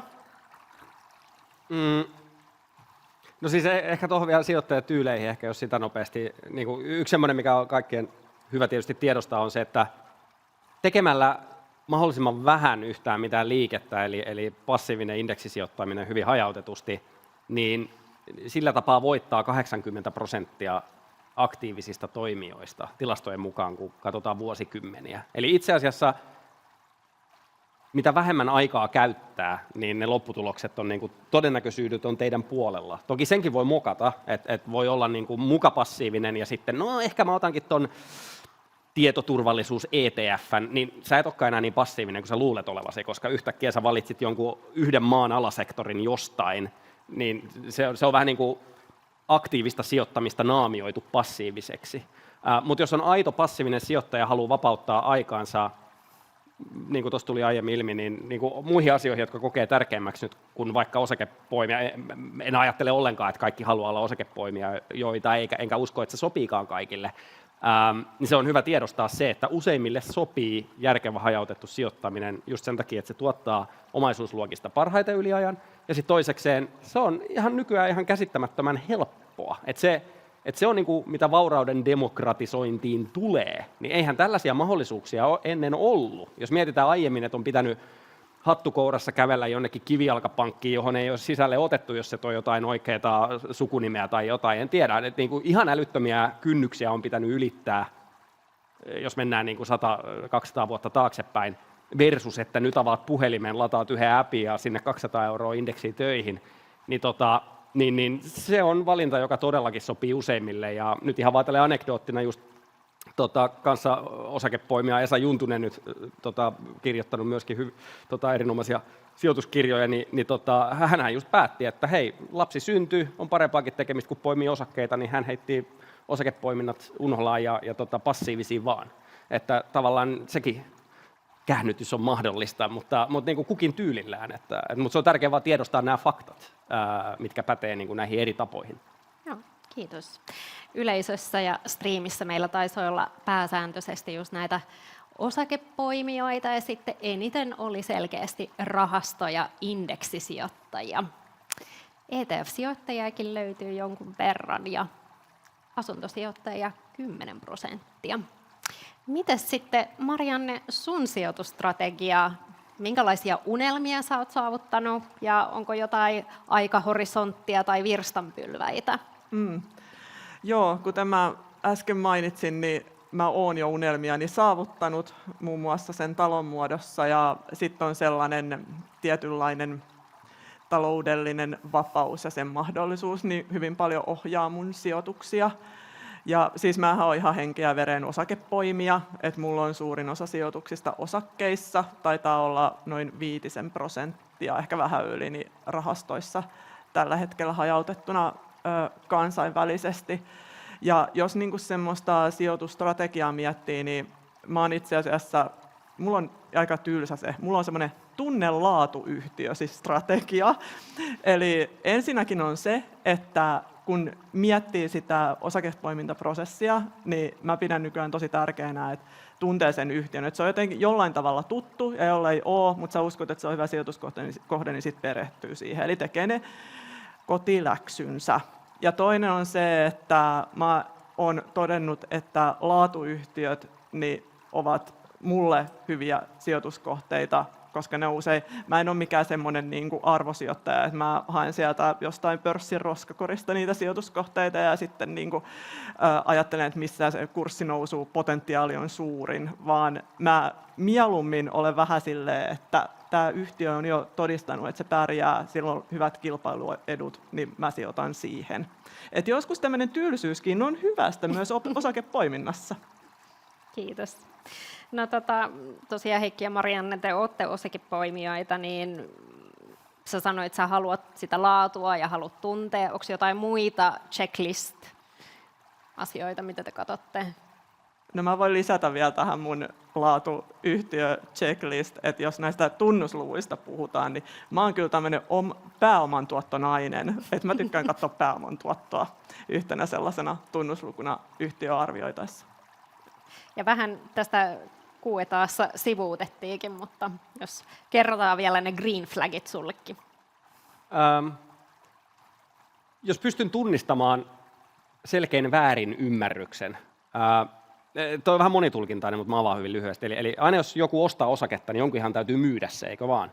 Niin silloinhan, niin kuin, jos sä luulet saavasi tosi halvalla, niin kannattaa pysähtyä miettimään, että miksi just toi vastapuoli oli halukas myymään tämän. Jos tämä on mun mielestä tosi arvokas kultakimpale kadulla, niin miksi yhtäkkiä joku on halukas antaa sen mulle, että se on jotain mätää? Että jos joku tulee yhtäkkiä ravintolan keittiöstä ja sanoo, että saatte annoksen eurolla, niin ottaa silleen, wow, mitä tässä niinku tapahtuu, että en varmaan ostaa, että mä ostan ihan menusta täydellä hinnalla, kiitos. Että siellä on niinku jotain vikaa. Niin sijoittamisessa kannattaa olla niinku, tunnistaa, että miksi se vastapuoli ymmärtää sen sijoituskohteen väärin, ja sitten kun sen ymmärtää sen, että miksi vastapuoli myy sulle, niin sulla on paljon parempi ja terveempi lähtökohta siihen. Eli joku syy, että se on väärin ymmärretty. Esimerkiksi se sijoitustarina muuttuu, että vaikka strategia on muuttunut, tai johto on vaihtunut, tai tuotteisiin on tullut iso muutos, että marginaaliprofiili muuttuu, niin kuin asioita, jotka muuttaa jälleen kerran siinä 3-5 aikavuoden jänteellä merkittävästi sitä nykytilaa, koska valitettava totuus on, että markkinat sen verran kuitenkin uskon minäkin tehokkaisiin markkinoihin, että jos joku firma naksuttaa niin kuin joka vuosi 10-20% jotain metriikkaa ylöspäin, niin se on aika nopea hinnassa ja sitten ei paljon voi ihmeitä tehdä. Et yleensä semmoinen pikku niin kuin häiriö siinä matriksissa, niin se on niin kuin tarpeen, että sit löytyy tämmöisiä alihinnoiteltuja mahdollisuuksia osakepoimijoille. Et jonkin sortin väärin ymmärrys, niin sitä mä haen ainakin itse. Kaikki varmaan haluaa tietää vielä tarkemmin. Vähän sivuutettiin, minkä tyyppisiä sijoittajia olette, niin mitä omaisuusluokkia teitä löytyy? Onko teillä sit asuntosijoittamista ja haluatko joku vähän enemmän vielä avata sitä omaa salkkuaan? No, mä voin ainakin aloittaa, koska tuo asuntosijoittaminen on mulle kirosana. Se olisi niin kuin pahinpainainen, että joku peräsoittaa mulle, että jääkaappi on rikki. Niin se on niin kuin no-go mun portfoliossa. Ja sitten mä ajattelen, että tietenkin kotiin laittaa rahaa, mutta se ei ole ikinä sijoitus, vaan se on niin kuin, oma rakas paikka olla. Mutta mulla on ihan selkeä, että mulla on niin kuin suoraan indekseihin ja jotain pikkukorkotuottoja ja muita sellaista kivaa, mitä pankin kautta on saanut helposti laitettua, ja sitten mulla on reilu 1,5 miljoonaa niin kuin suoraan listaamattomissa yhtiöissä, että mulla on niin kuin hyvin painotettu. Haluan painottaa jatkossakin sinne listaamattomin puoleen, eli aika riskillä mennään. Sitähän se sijoittaminen yleensä on. No, välillä se riskikerroin voisi olla vähän kevyempi. Mutta eikö ne riskit ja tuotot kulje käsi kädessä? Riippuu minä päivänä kysyy. Niin. Hallittua riskiä. No. Ei sitä. Mitäs muut? Joo, no mä oon aika tällainen ehkä tylsä hajauttaja siinä mielessä, että mä ainakin itse uskon siihen, että jos en ikään kuin mene all in johonkin tiettyyn asiaan, vaan pyrin sitten taas nimenomaan sijoittamaan ei välttämättä tasaisesti eri omaisuusluokkiin, koska mun mielestä se on nimenomaan tärkeätäkin, että ehkä valitsee sellaisen, mikä oikeasti niin kuin siihen omaan niin kuin tyyliin tai ehkä niin kuin sijoitushorisonttiin kanssa niin kuin haluaa. Niin mulle se on toiminut parhaiten, että mulla on sekä niitä sellaisia hyvinkin passiivisia ja sellaisia, jotka oikeasti sit vaan niin kuin ruksuttaa sitä omaa elämää, mutta jos sitten taas on aikaa ja mahdollisuutta ja uskoa sekä itseensä että yhtiöihin, niin sitten teen myöskin niitä osakepoimintoja, mutta löytyy sitten myöskin asuntosijoituksia, että meillä on myöskin sijoitusasuntoja. Joo. En ehkä nyt rupea luettelemaan ihan kaikkea, mutta siis mä uskon siihen, että jos niin hajauttaa, niin silloin on myöskin mahdollisuus onnistua ilman, että valitsee ikään kuin täysin sitten se väärän, että jos menee vaikka olin johonkin tiettyyn, niin ei välttämättä osu sit oikein. Erityisesti jos sitten taas se niin kuin ajallinen hajautus menee pieleen, niin näin. Just näin. Eli tyypillinen ei kaikki munat samaan koriin. Kyllä. Mitä kaikkea, Heikki, sulta löytyy? Kyllä se on 100% osakepoimintaa, rivejä on 5-15 riippuen ajankohdasta. Että siinä mielessä pidetään... Onpa okei. Mä jotenkin ajattelin, että sulla on niinku kauheellista niitä vielä. Ei, joo. Siis seurantalista toki on niin kuin sitä pidempi, missä on sitten mielenkiintoista ostettavaa ja tekemistä, mutta jotenkin itselle se ajatus, että se 16 yhtiö, jonka just löysin, on niin kuin paras idea, niin sitten se heti herää kysymys, että miksi laittaa rahaa 16 parhaaseen yhtiöön, jos olen löytänyt jo 5-10 tosi hyvää. Että tavallaan sitä kautta aina päätynyt siihen, että mä huomaan, että se kaikista pienin rivini on vähän silleen, että niin joo, mä unohdin, että mä omistan toi, että miksi mä ylipäänsä, niin kuin, en mä edes tiedä, mitä sille kuuluu. Että se on niin kuin joku tosi etäinen sukulainen, että niin kuin, tietää, että siellä se on, mutta ei nyt hirveästi tule soiteltua. Niin, Ja suomalaisilla ylipäätään varmaan aika tyypillistä on se, että iso omaisuus on niin kuin kiinteistövarallisuudessa ja sijoittaminen on kasvanut entistä enemmän, mutta ennen maksettiin nopeasti seinät velattomiksi ja tätä itse keskustelua käyn joka päivä töissä ja aina niin kuin kannustan sen lainanmaksun ohella myöskin sijoittamaan. Sitä varallisuutta on sitten tuplasti. Ja tähän siis nopea kommentti, ammattilaiset voi toki korjata, jos on väärässä, mutta niin kuin just ton takia, että meillä on seinissä niin paljon kansakuntana kiinni, ja nyt kun reaalisesti me ollaan otettu turpaan asuntojen hinnan laskun myötä, niin meidän talous voisi olla mahdollisesti paremmassa jamassa, jos meidän rahat olisi enemmänkin kiinni maailman kansainvälisissä osakkeissa sen sijaan, että seinissä. Et nyt tuli aika kova isku niin kuin meille kansana, niin ainakin itse ehkä toivoisin, että ehkä se olisi vähän tasapainoisempi sitten tästä eteenpäin, mutta en tiedä, onko tässä mitään perää, mutta asiantuntijat, joita arvostan, niin ovat tätä mieltä toki ja uskon heitä. Just näin. Joo. No sitten Mari, kaikki ei kuitenkaan rakenna sitä salkkuaan yksittäisillä osakkeilla ja just niin kuin vastauksista nähtiin, valtaosan naisten salkuista löytyy rahastoja, niin miten sanoisit, jos sijoittaja rakentaa salkkua rahastoja ETFien avulla, niin onko jotain toimialoja ja maantieteellisiä painotuksia, joita erityisesti seuraisit tällä hetkellä ja varmasti ylipäätään niin kuin maailman tilanne puhututtaa paljon tällä hetkellä? Joo, rahastothan on todella hyvä sijoittajatyökalu, jos ei ole niin paljon aikaa tosiaan käyttää osakepoimintaa. Se, mikä kannattaa muistaa rahastoissa, on se, että jos sijoittaa esimerkiksi pohjoismaiseen rahastoon, niin siinä ottaa myös aina sen valuuttariskin. Ja sen voi hedgata pois, se on aika kallista, mutta siinä taala euro muutokset voivat itse asiassa syödä ison osan voitoista. Samalla, jos sijoittaa, sanotaanko vaikka Pohjois-Amerikkaa USA-rahastoa, ostaa S&P 500 ja sitten ostaa globaalirahaston siihen viereen, että onpa hyvää hajautusta. No itse asiassa ei. USA on 70% siitä globaalirahastosta. Eli kannattaa, kun miettii tätä hajauttamista, niin kannattaa myös tarkistaa vähän, että mitä siinä oikeasti on. Ja useammat indeksit ovat todella konsentroituneet. Helsingin pörssi on hyvä esimerkki siitä. Ja sitten tosiaan pitää myös se valuutta riski mielessä. Mutta muuten, niin siis, jos ei ole hirveästi aikaa käyttää, niin hajauttaminen rahastoihin on hyvä tapa. Vielä parempi minun mielestäni on itse asiassa hajauttaminen aikamielessä. Eli ei laita sitä iso pottia kerrallaan siihen. Nyt mä sain ison bonuksen. Tässä tuli 50 000 euroa suoraan niitä osakkeisiin, vaan mieluummin käyttää sen hyödyn, että sijoittaa sen saman määrän joka kuukausi. Ja silloin ei tarvitse ikinä huolehtia siitä, että sä tulet tekemään yliajan huonon sijoituksen. Koska markkinassa on sitä volatiliteettia, ja sä tulet varmasti ostamaan siinä ihan piikissä, mutta sä tulet myös ostamaan siinä ihan pohjassa. Niin sen voi sitten laittaa vaikka ihan vaan käydä vaikka kerran joka toinen vuosi katsomassa, että mitä sille kuuluu, saada vähän kiksejä siitä. Ja sitten voi tietysti tehdä sitten jotain osakepoimintaa tai muita sijoituksia sen ohella. Mitä sä tekisit, jos sulla tulee iso rahasumma, niin se polttelee siinä tilille, ja jos sä sitä pikkuhiljaa vaan laitat, niin sehän on spräidätty ennen kuin... Mutta silloin sen voi laittaa esimerkiksi korkorahastoihin, jossa sulla ei ole sitä riskiä, tai vaikka vaan säästötilille. Mutta korkorahastosta voisi saada helposti 5-6% tuottoa, sitten siirtää sen siihen osakesäästötilille tai osakerahastoon joka kuukausi sen saman verran. Hyvä.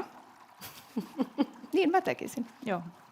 Mutta tuossa on siis äärimmäisen hyvä pointti, koska NFL-pelaajista 5 vuotta uran päättymisen jälkeen joka 6 on konkurssissa. Ja nämä on miljonäärejä. Mitä siinä tapahtuu on, että nuori ihminen, joka ei saa talouskoulutusta, jolle syntyy ympärillä vielä niin kuin kaveriporukka, joka ei ole ehkä kaikilla parhaat ajatukset, tulee tämmöinen niin sanottu entourage, niin ne rahat niin kuin hassataan, koska kerralla tulee liikaa. Että on niin kuin todellinen riski, mitä varten niin kuin kannattaa olla joku pläni. Ja sen takia mun mielestä se on myöskin karhun palvelus jälkipolville antaa liikaa kerralla. Muutenkin antaa liikaa, mutta etenkin jos se tulee kerralla, niin se on mun mielestä niin kuin tosi vahingollista ihmiselle ja vie väärille poluille, että itse ainakin pyrin suunnittelemaan nämä asiat hyvin eri tavalla. A, anna vähän, ja B, sit kun antaa vähän, niin hajautan vielä sekin. Mahtavaa. Hei, Jessica ja Jenni, niin sijoittaminen ei ole niin mustavalkoista, eli ei tarvitse valita joko tai. Niin teidän kohdalla tietysti yrittäjyys tuo siihen vielä yhden uuden ulottuvuuden, niin miten yrittäjänä sijoittaa niin, että rakentaa sekä yritystä, mutta myös sitä omaa varallisuutta? Eli miten käytännön tasolla te tasapainottelette näiden eri omaisuusluokkien välillä? No, sä voit, Jessica, vastaa, sulla on varmaan joku vakaampi vastaus. Niin. Ja mä yritän jotenkin pysyä nyt lyhytsanaisena. Mä en ole tunnettu nimittäin siitä, mutta, koska tämä on vielä kaiken lisäksi mun lempiaihetta. Mutta mä ajattelen sen niin, että yritys tai yritykset on jo itsessään tosi iso riski. Ja se on sellainen, mikä niin kuin on riski myös sen takia, että ei vaan se, että miten se yritys menee, vaan se, että jos mä laitan aikaani siihen, että jos ne on ikään kuin listaamattomia yhtiöitä, mitä niin kuin minulla on, kun olen yrittäjä, niin se on myös ikään kuin siitä niin kuin mun terveydestä ja kaikesta siitä niin kuin minusta kiinni, että miten se menee, niin se on iso riski. Jolloin mä ajattelen, että se ikään kuin muu salkku tai muu omaisuus täytyy olla sit niin kuin suht koht vakaata. Ja totta kai se on ihana mun mielestä kans niin välillä hakea jotain ikään kuin jännitystä elämään sitten myös vaikka niillä omilla osakepoiminnoilla, koska toisin kuin Heikki, niin mä en ole ehkä ihan yhtä niin kuin varma siitä, että mun salkkuun, mun poiminnat on just ne niin kuin 15 parasta maailmassa, vaan mä ajattelen, että todennäköisyys on suurempi, että mä en onnistu sitten taas ottamaan just ne oikeat osakepoiminnat, niin mä haluan nimenomaan sit sen takia saada sit niinkö sitä muutakin ikään kuin vähän tasaisemmin ja turvallisemmin ja hajauttaa siinäkin mielessä. Ja just se, että koska mun yrittämisen ja yrityksiin menee sen verran paljon niin kuin aikaa myöskin, niin mä haluan myös mahdollistaa sen, että mulla jää aikaa muuhunkin perheelle ja näin, niin sitten se täytyy olla nimenomaan sit mahdollisimman niin kuin, itsestään toimiva kokonaisuus, että nimenomaan rahastoihin menee ikään kuin summa joka kuukausi. Toki sitten ne poiminnat, mitä mä teen niin kuin osakkeiden tai sitten taas niin kuin joidenkin niin kuin vaikka muiden tiettyjen vaikka ETFien tai muiden osalta, niin toki se aika on se, minkä mä annan, mutta nimenomaan se on niin helppoa ja nopeata tänä päivänä sit niin kun napata sieltä. Et mä ajattelen, että se on niin kun sit se hetki, kun sen tekee ja sen antaa, niin sitten sijoittaa siinä näppärästi. Joo. No all in yritykseen tietenkin, että siinä ei niin kuin varmistella, sillä ne fyket tehdään. Että mä aloitin itse mun eka yrityksen, mä olin 24 opiskelija, dokannut kaikki mun rahat, en ikinä sijoittanut. Ja 4 vuotta myöhemmin möin sen pörssiyhtiölle. Yhtenä päivänä iskin miljoonaluokan summan salkkuun. Toivottavasti se oli helvetin hyvä päivä. Mä toivon nyt, että se oli just se silloin, kun ne oli niin kuin halvimmillaan historiallisesti. En tiedä, en ole katsonut, mutta yhtenä päivänä kaikki meni sisään. Niin kyllä mä ajattelen, että jos niin kuin yrittäjää on, niin kuin, se olisi varmaan kiva vakauttaa, mutta se on paras tapa niin kuin vaurastua, jos sanotaan isosti, että on ihanaa, että me puhutaan sijoittamisesta, mutta siihen tarvii aika kovan pääoman, että sen saa niin kuin poikimaan tosi kovasti. Että mä tulin tänne korporaatiokehtoon Nordealle, vaan pelkkä agenda, että mä vaan loppaan tätä yrittäjyyden ilosanomaa täällä etätyöpisteen ja tämmöisten koppien keskellä. Eli jos oikeasti kun puhuttiin, että sijoitetaan laatuyhtiöihin, niin mitä jos rakennettaisiin laatuyhtiöitä? Niin se olisi vielä niin kuin, siinä kuule kerroin on kohillaan, mutta päästän muut ääneen ennen kuin lähtee ihan käsistä. Mun täytyy sanoa tuohon, että toi on myös Suomen kansantalouden kannalta erittäin olennaista, että rakennetaan niitä laatufirmoja. Että hyvä, niin kuin, mä nostan suuresti hattua teille yrittäjille.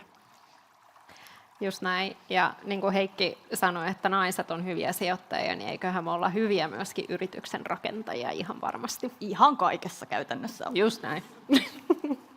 No parhaimmillaan sijoittaminen voi olla just superkiinnostavaa, opettavaista ja tuottosaa, mutta tosiaan niitä mokia ja mahtuu ja kaikenlaisia epävarmuuksia. Ja kaikki ei aina suju niin suoraviivaisesti, niin Heikin esityksissä niihin vähän pureuduttiin tähän teemaan, mutta me halutaan kuulla myöskin nyt sitten, mitä mokia te olette tehnyt. Kuka uskaltaa vähän niitä avata? Mä voin aloittaa. Me tehdään nimittäin virheitä joka päivä töissä, ja se on ihan, se kuuluu siihen työhön. Osakesijoittaminen on riskinottoa.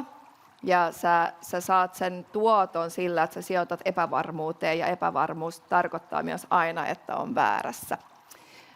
Mutta se, mikä on meidän osalta tärkeää, on, että me pystymme neutralisoimaan meidän positiot mahdollisimman nopeasti silloin, kun olemme väärässä.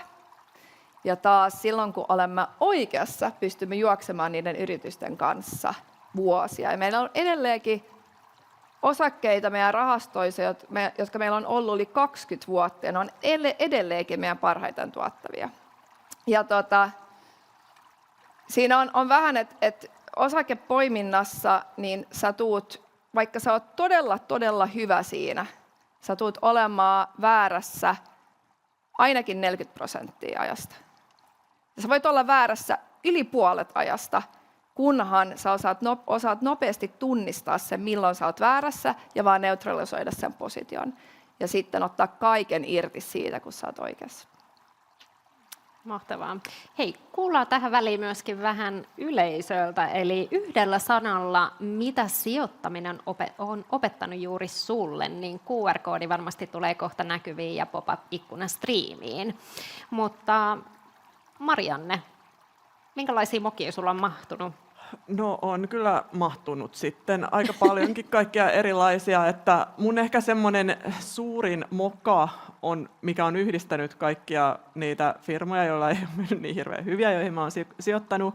Muun muassa olen Talvivaara-hetkeni elänyt, niin se on ollut se, että mä oon lähtenyt vähän niin kuin FOMO-päissäni, Fear of Missing Out-päissäni mukaan kaikkiin niin kuin tämmöisiin hypeihin ja trendeihin. Ja mä en ole oikeasti perehtynyt niihin yhtiöihin tarpeeksi hyvin. Ja mun mielestä niin kuin ehkä se suuri moka on ollut se, että mä en ole uskonut itteeni ja siihen tavallaan siihen sijoitustrategiaani tai siihen valitsemaani tiehen, vaan rönsyilyn niin kuin sit sinne ympäriinsä. Ja mulla on tästä hyvä esimerkki sellainen, että mua pyydettiin vuonna 2024 tämmöiseen arvopaperin salkkukisaan mukaan. Ja siinä annettiin 100 tonnia kuvitteellista rahaa, joka piti laittaa 5 eri sijoituskohteeseen. Sitten mä olin silleen, että täällä Helsingin pörssissä on niin paljon näitä hyviä yhtiöitä. Mä valitsin muun muassa Nordeaa, Orionia, Wärtsilää, tämmöisiä isoja yhtiöitä siihen mun salkkuun.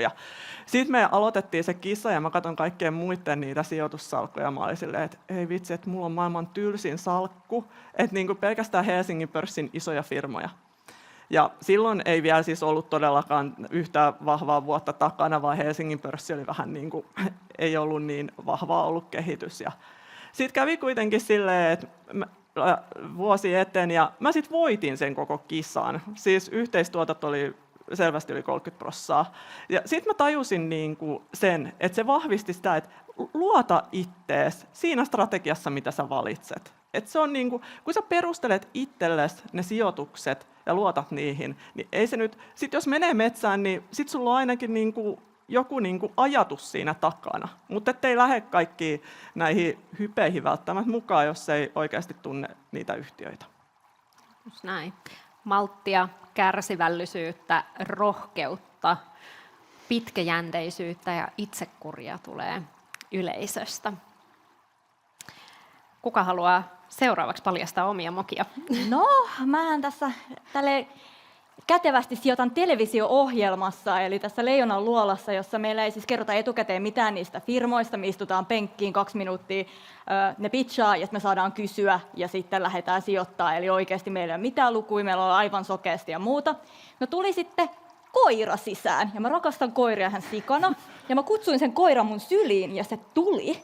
Ja niin se koira oli mun sylissä ja mä vaan sekoilin sen koiran kanssa, en kuunnellut sitä pitchausta, en kuunnellut koko juttua, olin aivan sekasin. Sitten kun se koira lähti pois, mä olin aivan lost, mutta mä olin silleen, koira juttu, mä lähden tähän mukaan.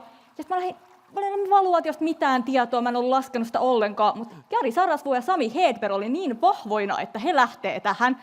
Mä olin silleen, no jos pojatkin lähtee, niin kyllä minäkin. Ja sitten me 3 mentiin ihan umpimähkä, ollaan ihan random valuaatiolla sisään siihen sijoitukseen. Että se oli vähän semmoinen, että nyt mä pyrin pitää eläimet kaukana silloin, kun mä teen sijoituksia. Ja mahtavaa, eli koira on hälytysmerkki. Ei hälytysmerkki, vaan ei nyt oma käytös. Joo. Mitäs Jessica? No siis jotenkin musta tuntuu, että mä oon niin tällainen tylsä, mutta ehkä sitä onkin haettu tässä paneelikeskustelussa, että on vähän erilaisia sijoittajia. Mutta tosiaan kun olen ostaja pidä, niin en hirveästi myöskään myy, mutta olen ikään kuin yhtenä sellaisena sijoitusmokana nostanut sen, että mä ajattelin keventää Nvidia, eli suoraa osaketta salkusta silloin, kun se lähti ikään kuin kurssilaskuun. Siitä on nyt siis pian jo 10 vuotta aikaa. Ja siinä kohtaa sitten mä ajattelin, että mä ostan sitä takaisin sitten seuraavana vuonna. Sitten se vaan nousi ja mä en ikään kuin koskaan lähtenyt siihen mukaan, koska se vaan tuntui kalliimmalta ja kalliimmalta, niin sitten jossain kohtaa mä vaan ajattelin, että okei, että nyt mun harmitus vaan kasvaa, jos mä en oikeasti nyt vaan lähde koskaan siihen mukaan. Että suosittelen, että myöskin jos joku yhtiö tuntuu kalliilta tai joku sijoitus tuntuu kalliilta tai mitä tahansa, niin jos uskot siihen yritykseen tai siihen asiaan, niin kannattaa silti sijoittaa, jos sä nimenomaan uskot siihen, koska sit harmittaa vielä pahemmin. Mutta mä jotenkin ehkä haluaisin myös tuoda sellaisen ikään kuin yleisen ehkä sellaisen opin tai mokan esiin, että jos ei aloita. Et nyt tänäänkin me ollaan nimenomaan kuultu, että joo, kaikki mokaa, mutta nimenomaan että on myös aika riskialtista, että voi oikeasti mennä tosi paljon pieleen. Mites nyt sitten, jos ei olekaan välttämättä valitsemassa sitä oikeaa osaketta tai sitä oikeaa jotain indeksiä tai rahastoa tai muuta, niin mä jotenkin haluaisin kuitenkin, että päällinpuolisin se, mikä jää mieleen, on se, että oikeasti kannattaa aloittaa ja se, että se isoin moka on se, että ei edes aloita.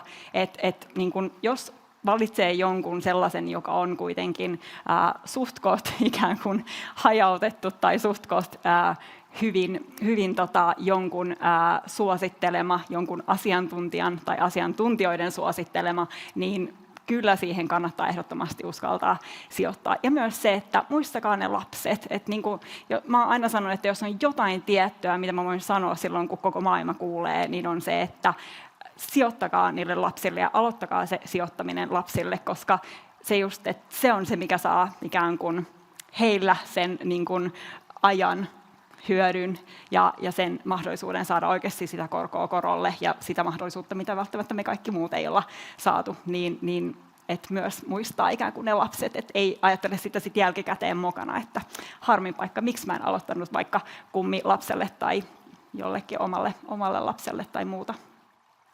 Hienoa, kiitos. Tästä on hyväkin siirtyä näihin kysymyksiin ja aasinsiltana niin tähän kysymykseen todella hyvää keskustelua, etenkin siitä, miten raha polttelee taskussa. Mikäli saa yllättäen ison summan, sijoitan myös lapselle kuukausittain ja toiveena on, että summa olisi suuri lapsen täyttäessä 18. Miten toisitte tämän lapselle esiin, jotta se ei polttelisi taskussa ja ajaisi noin sanotusti huonoille poluille? Mä voin aloittaa, koska tämä on hyvin ajankohtainen aihe itselleni. Mulla on siis 7- ja 11-vuotiaat pojat kotona, täältä lähti tämä, joille mä oon sijoittanut ihan niin kuin syntymästä lähtien. Ja sitten mä aina mietin sitä, että mitä sitten, kun he saavat sen salkun haltuunsa, niin siinähän on se riski, että lähdetään vähän bilettää ja kaikki menee. Onko se riski? Niin, no se ei välttämättä ole, mutta se voisi vähän niin kuin joskus harmittaa, jos kaikki menisi silleen, että 2 viikkoa Tosi hyvä biletystä. ilta. Niin. Mutta mä oon yrittänyt taklata tätä sillä, että mun vanhemmalle pojalle, niin mä oon yrittänyt hänelle pikkuhiljaa alkaa opettaa sitä rahapuhetta jo, että niin kuin vähän näyttää, että on tämmöisiä ja tämmöisiä sijoituksia sulla olemassa ja et tiedäksä vähän niin kuin näitä yhtiöitä ja sitten me puhutaan vähän sitä kautta. Et se tuo myös vastuun tietyllä tavalla se lapselle säästäminen ja sijoittaminen. Et mun mielestä se, että puhuu avoimesti ja niin kuin tietenkin ikäluokalle sopivasti, mutta aloittaa sen mahdollisimman ajoissa, niin se on ehkä se olennaisin juttu. Täysin samaa mieltä näin pankkilaisena, kellä on myös 9V-poika, niin kyllä se niin kuin lähtee jo sieltä niin kuin lapsuudesta, että se rahapuhe siellä kotona. Mekin avoimesti puhutaan, ja mun poika itse asiassa on saanut tehdä vähän osakepoimintaa, ja hänet löytyy Coca-Colaa ja Netflixiä. Mutta hän saa poimia niitä osakkeita, mitkä häntä kiinnostaa, ja sitten me yhdessä seuraillaan, että miten niillä menee. Joo, meillä on myös sama juttu, että on saanut tehdä itse niitä, niin se kummasti sitouttaa ja lisää sitä kiinnostusta. Joo. No Jennille kysymys. Ovatko Leijonaluola sijoitukset tuottaneet? No ai että, siellä on kuule hyvää kamaa. Smoothiskin, jos ostakaa paljon, se menee ihan helvetin hyvin. Jos ei tule 10x, niin itken. Mutta joo, siellä on tosi kovia.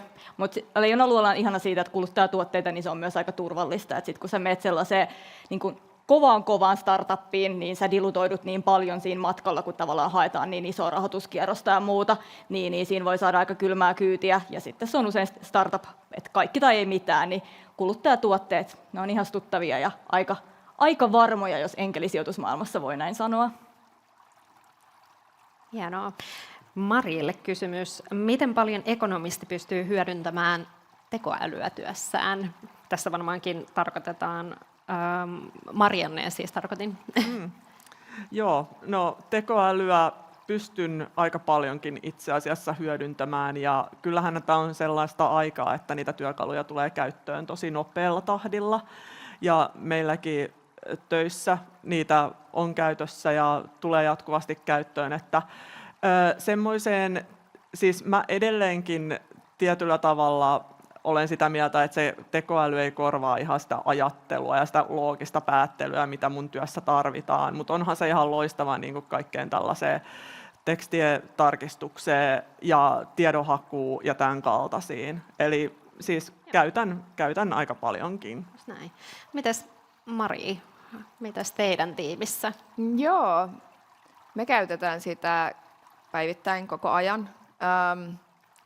Meille sijoittaminen on kuitenkin todella paljon liittyy tiedonhakuun. Vähän mistä Heikki puhui, että me haluamme myös ammattisijoittajana meidän työn voittaa indeksi. Ja me haluamme saada sellaista tietoa, mitä ei ole hinnoiteltu jo. Eli tiedonhaku on ihan se ydin ja AI on todella hyvä tiedonhakutyökalu. Teen vähän vertailua siihen, kun mä olin lapsi, me haettiin tietoa kirjoista ja sitten tuli internetti.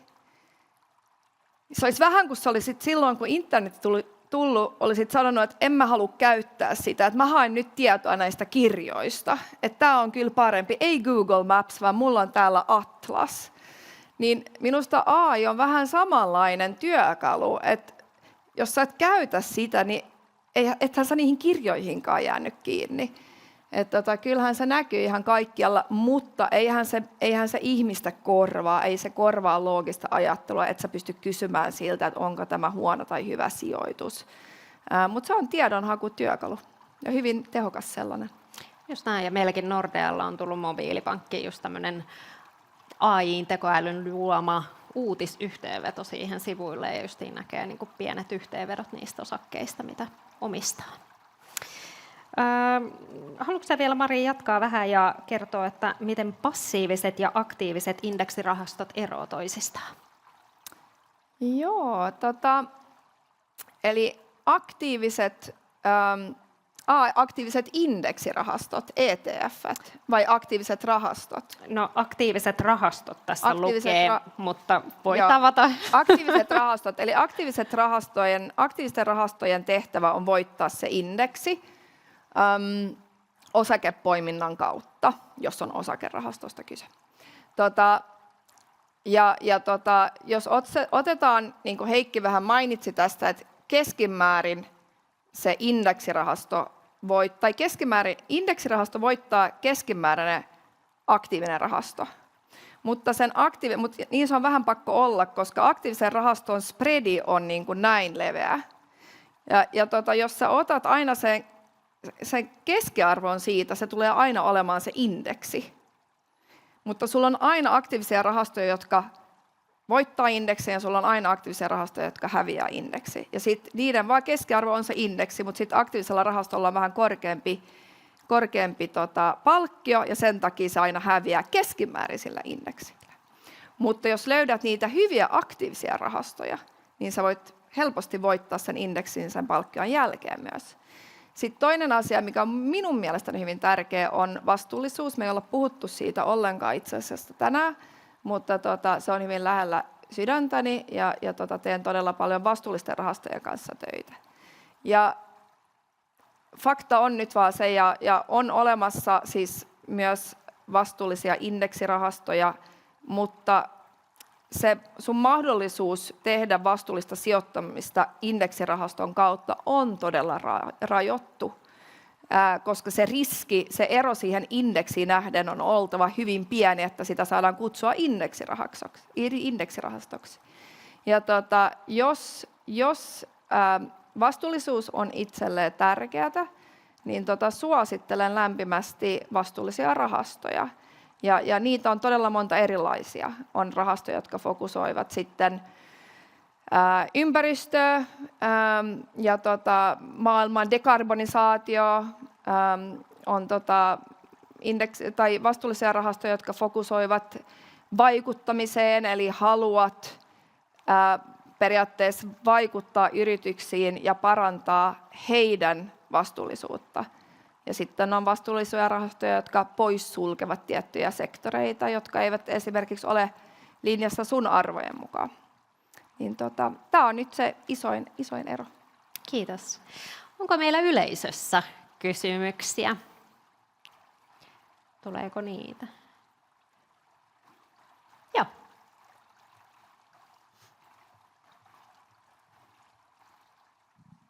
Jes, mua kiinnostaisi, kun täällä oli sen verran eri profiilin sijoittajia, että onko teillä jotain tiettyjä sijoittajaesikuvia, ja jos on, niin miksi juuri he?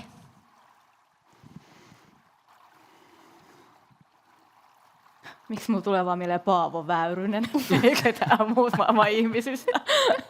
Toivottavasti joku muu keksii paremman. Mä en tiedä Paavon sijoituksista.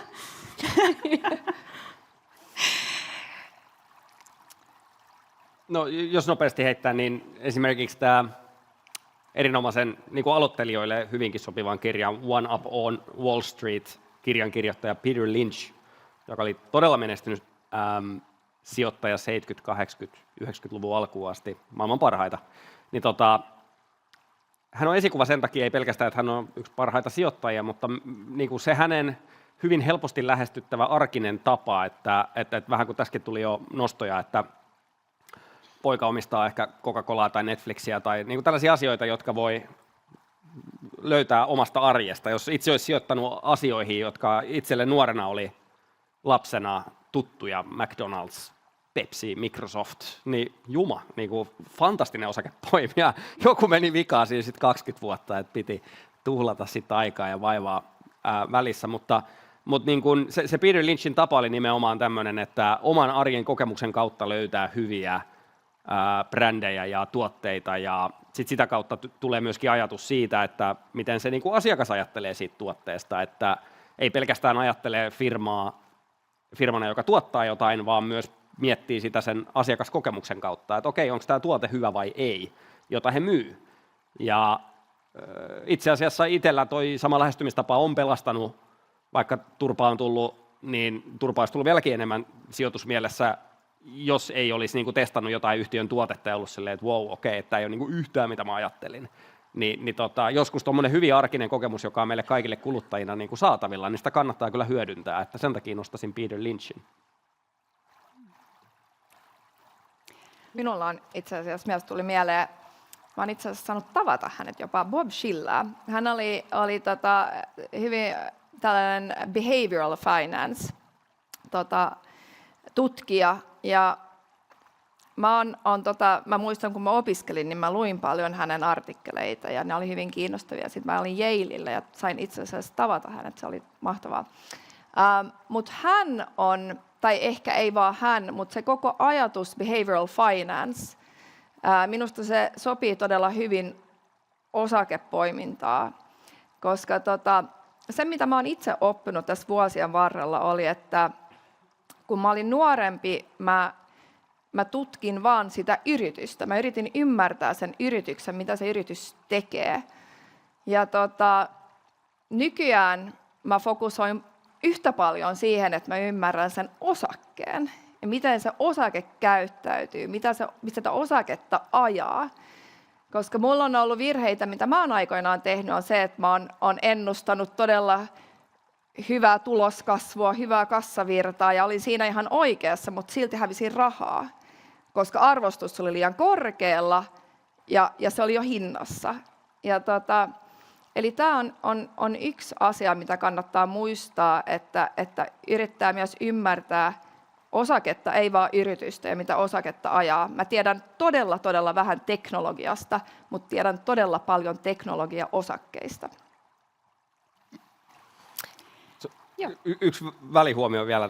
Yksi semmoinen ehkä aliarvostettu ominaisuus on se, että mä en tiedä, kaikilta ehkä lähipiiristä löytyy joku semmoinen tyyppi, kellä oikeastaan kaikki sijoitusasiat, joista hän innostuu, niin saattaa ehkä olla just silleen, että aina menee niin kuin ei odotetusti ja hyvinkin huonosti, niin ne on itse asiassa aliarvostettuja ystäviä tuttavapiirissä, koska se on tosi arvokas olla sellainen, joka on aina väärässä, koska sittenhän kun kuulee sen, niin tietää, että nyt pitää tosta niin kuin kaikota pois. Että niin kuin, meidän ei pidä niin kuin aliarvioida sen merkitystä ja hyötyä, että jos me tiedetään, että joku on aina väärässä, niin se on itse asiassa tosi arvokas niin kuin inputti siihen tekemiseen. Tämä ei ole kukaan nimenomainen henkilö, mutta ehkä te tiedätte jonkun. No mitä, haluatko jatkaa vielä? No siis mulla tulee mieleen Warren Buffett ehkä niin kuin siitä syystä, että hän on kuitenkin sellainen, joka vuosi toisensa jälkeen on tosi niin kuin menestyksekkäästi myöskin sijoittanut, ja mulla on hänestä tosi niin kuin nöyrä kuva, ja mun mielestä se niin kuin tietyllä tapaa sellainen niin kuin nöyryys on ihan hyvä niin kuin asenne myöskin sijoittamisessa, ja ehkä niin kuin myös se, että ikään kuin ymmärtää sen että jos ikään kuin sijoittaa siihen niin kuin tiimiin tai siihen ikään kuin johtoon tai henkilöihin siinä yhtiössä, että just niin kuin oli puhe siitä, että niin kuin, voi katsoa ikään kuin seurata sitä itse niin kuin yhtiötä ja tutustua siihen tosi paljon tai siihen niin kuin vaikka osakkeen käyttäytymiseen, mutta myös tiimeihin. Ja mun mielestä se on sellainen, mikä niin kuin,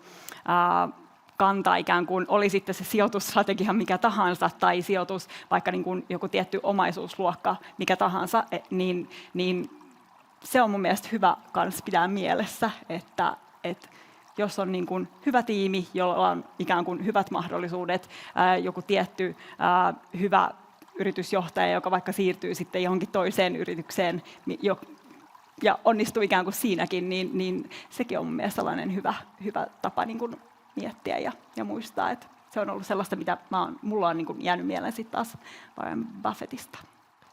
Kiitos. No, mistä te yleensä hankitte tietoa? Viimeinen kysymys. Mitä sijoituslähteitä, sivustoja te seuraatte? Jodel.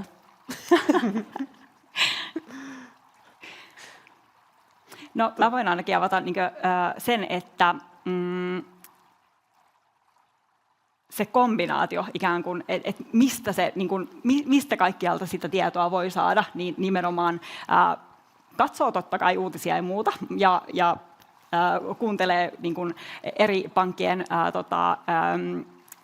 ekonomisteja ja niin kuin, analystejä, mutta kannattaa myös pitää siitä nimenomaan se mielessä, että mikä se mun oma sijoitusstrategia on, koska vaikka jos on niin kuin jollain ikään kuin asiantuntijalla joku tietty näkemys vaikka vaan puolen vuoden päähän tai vuoden päähän, niin kuin yleensä niin kuin sijoitukset tai näkemykset on, niin kannattaa muistaa myös se, että jos olet ikään kuin pitkän aikavälin sijoittaja, niin katsot myöskin ikään kuin vähän sen niin kuin yli tai ohi.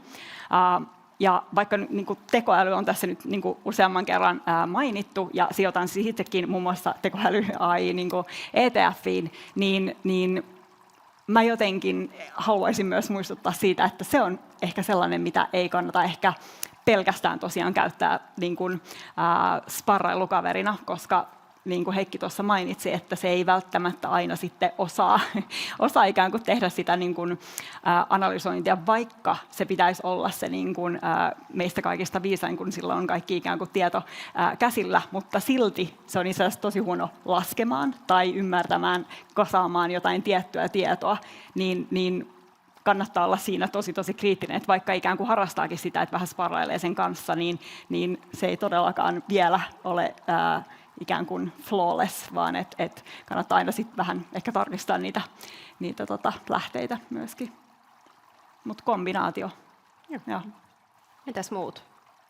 No, mä haen työni puolesta aika paljon tietoa ihan perinteisistä talousmedioista.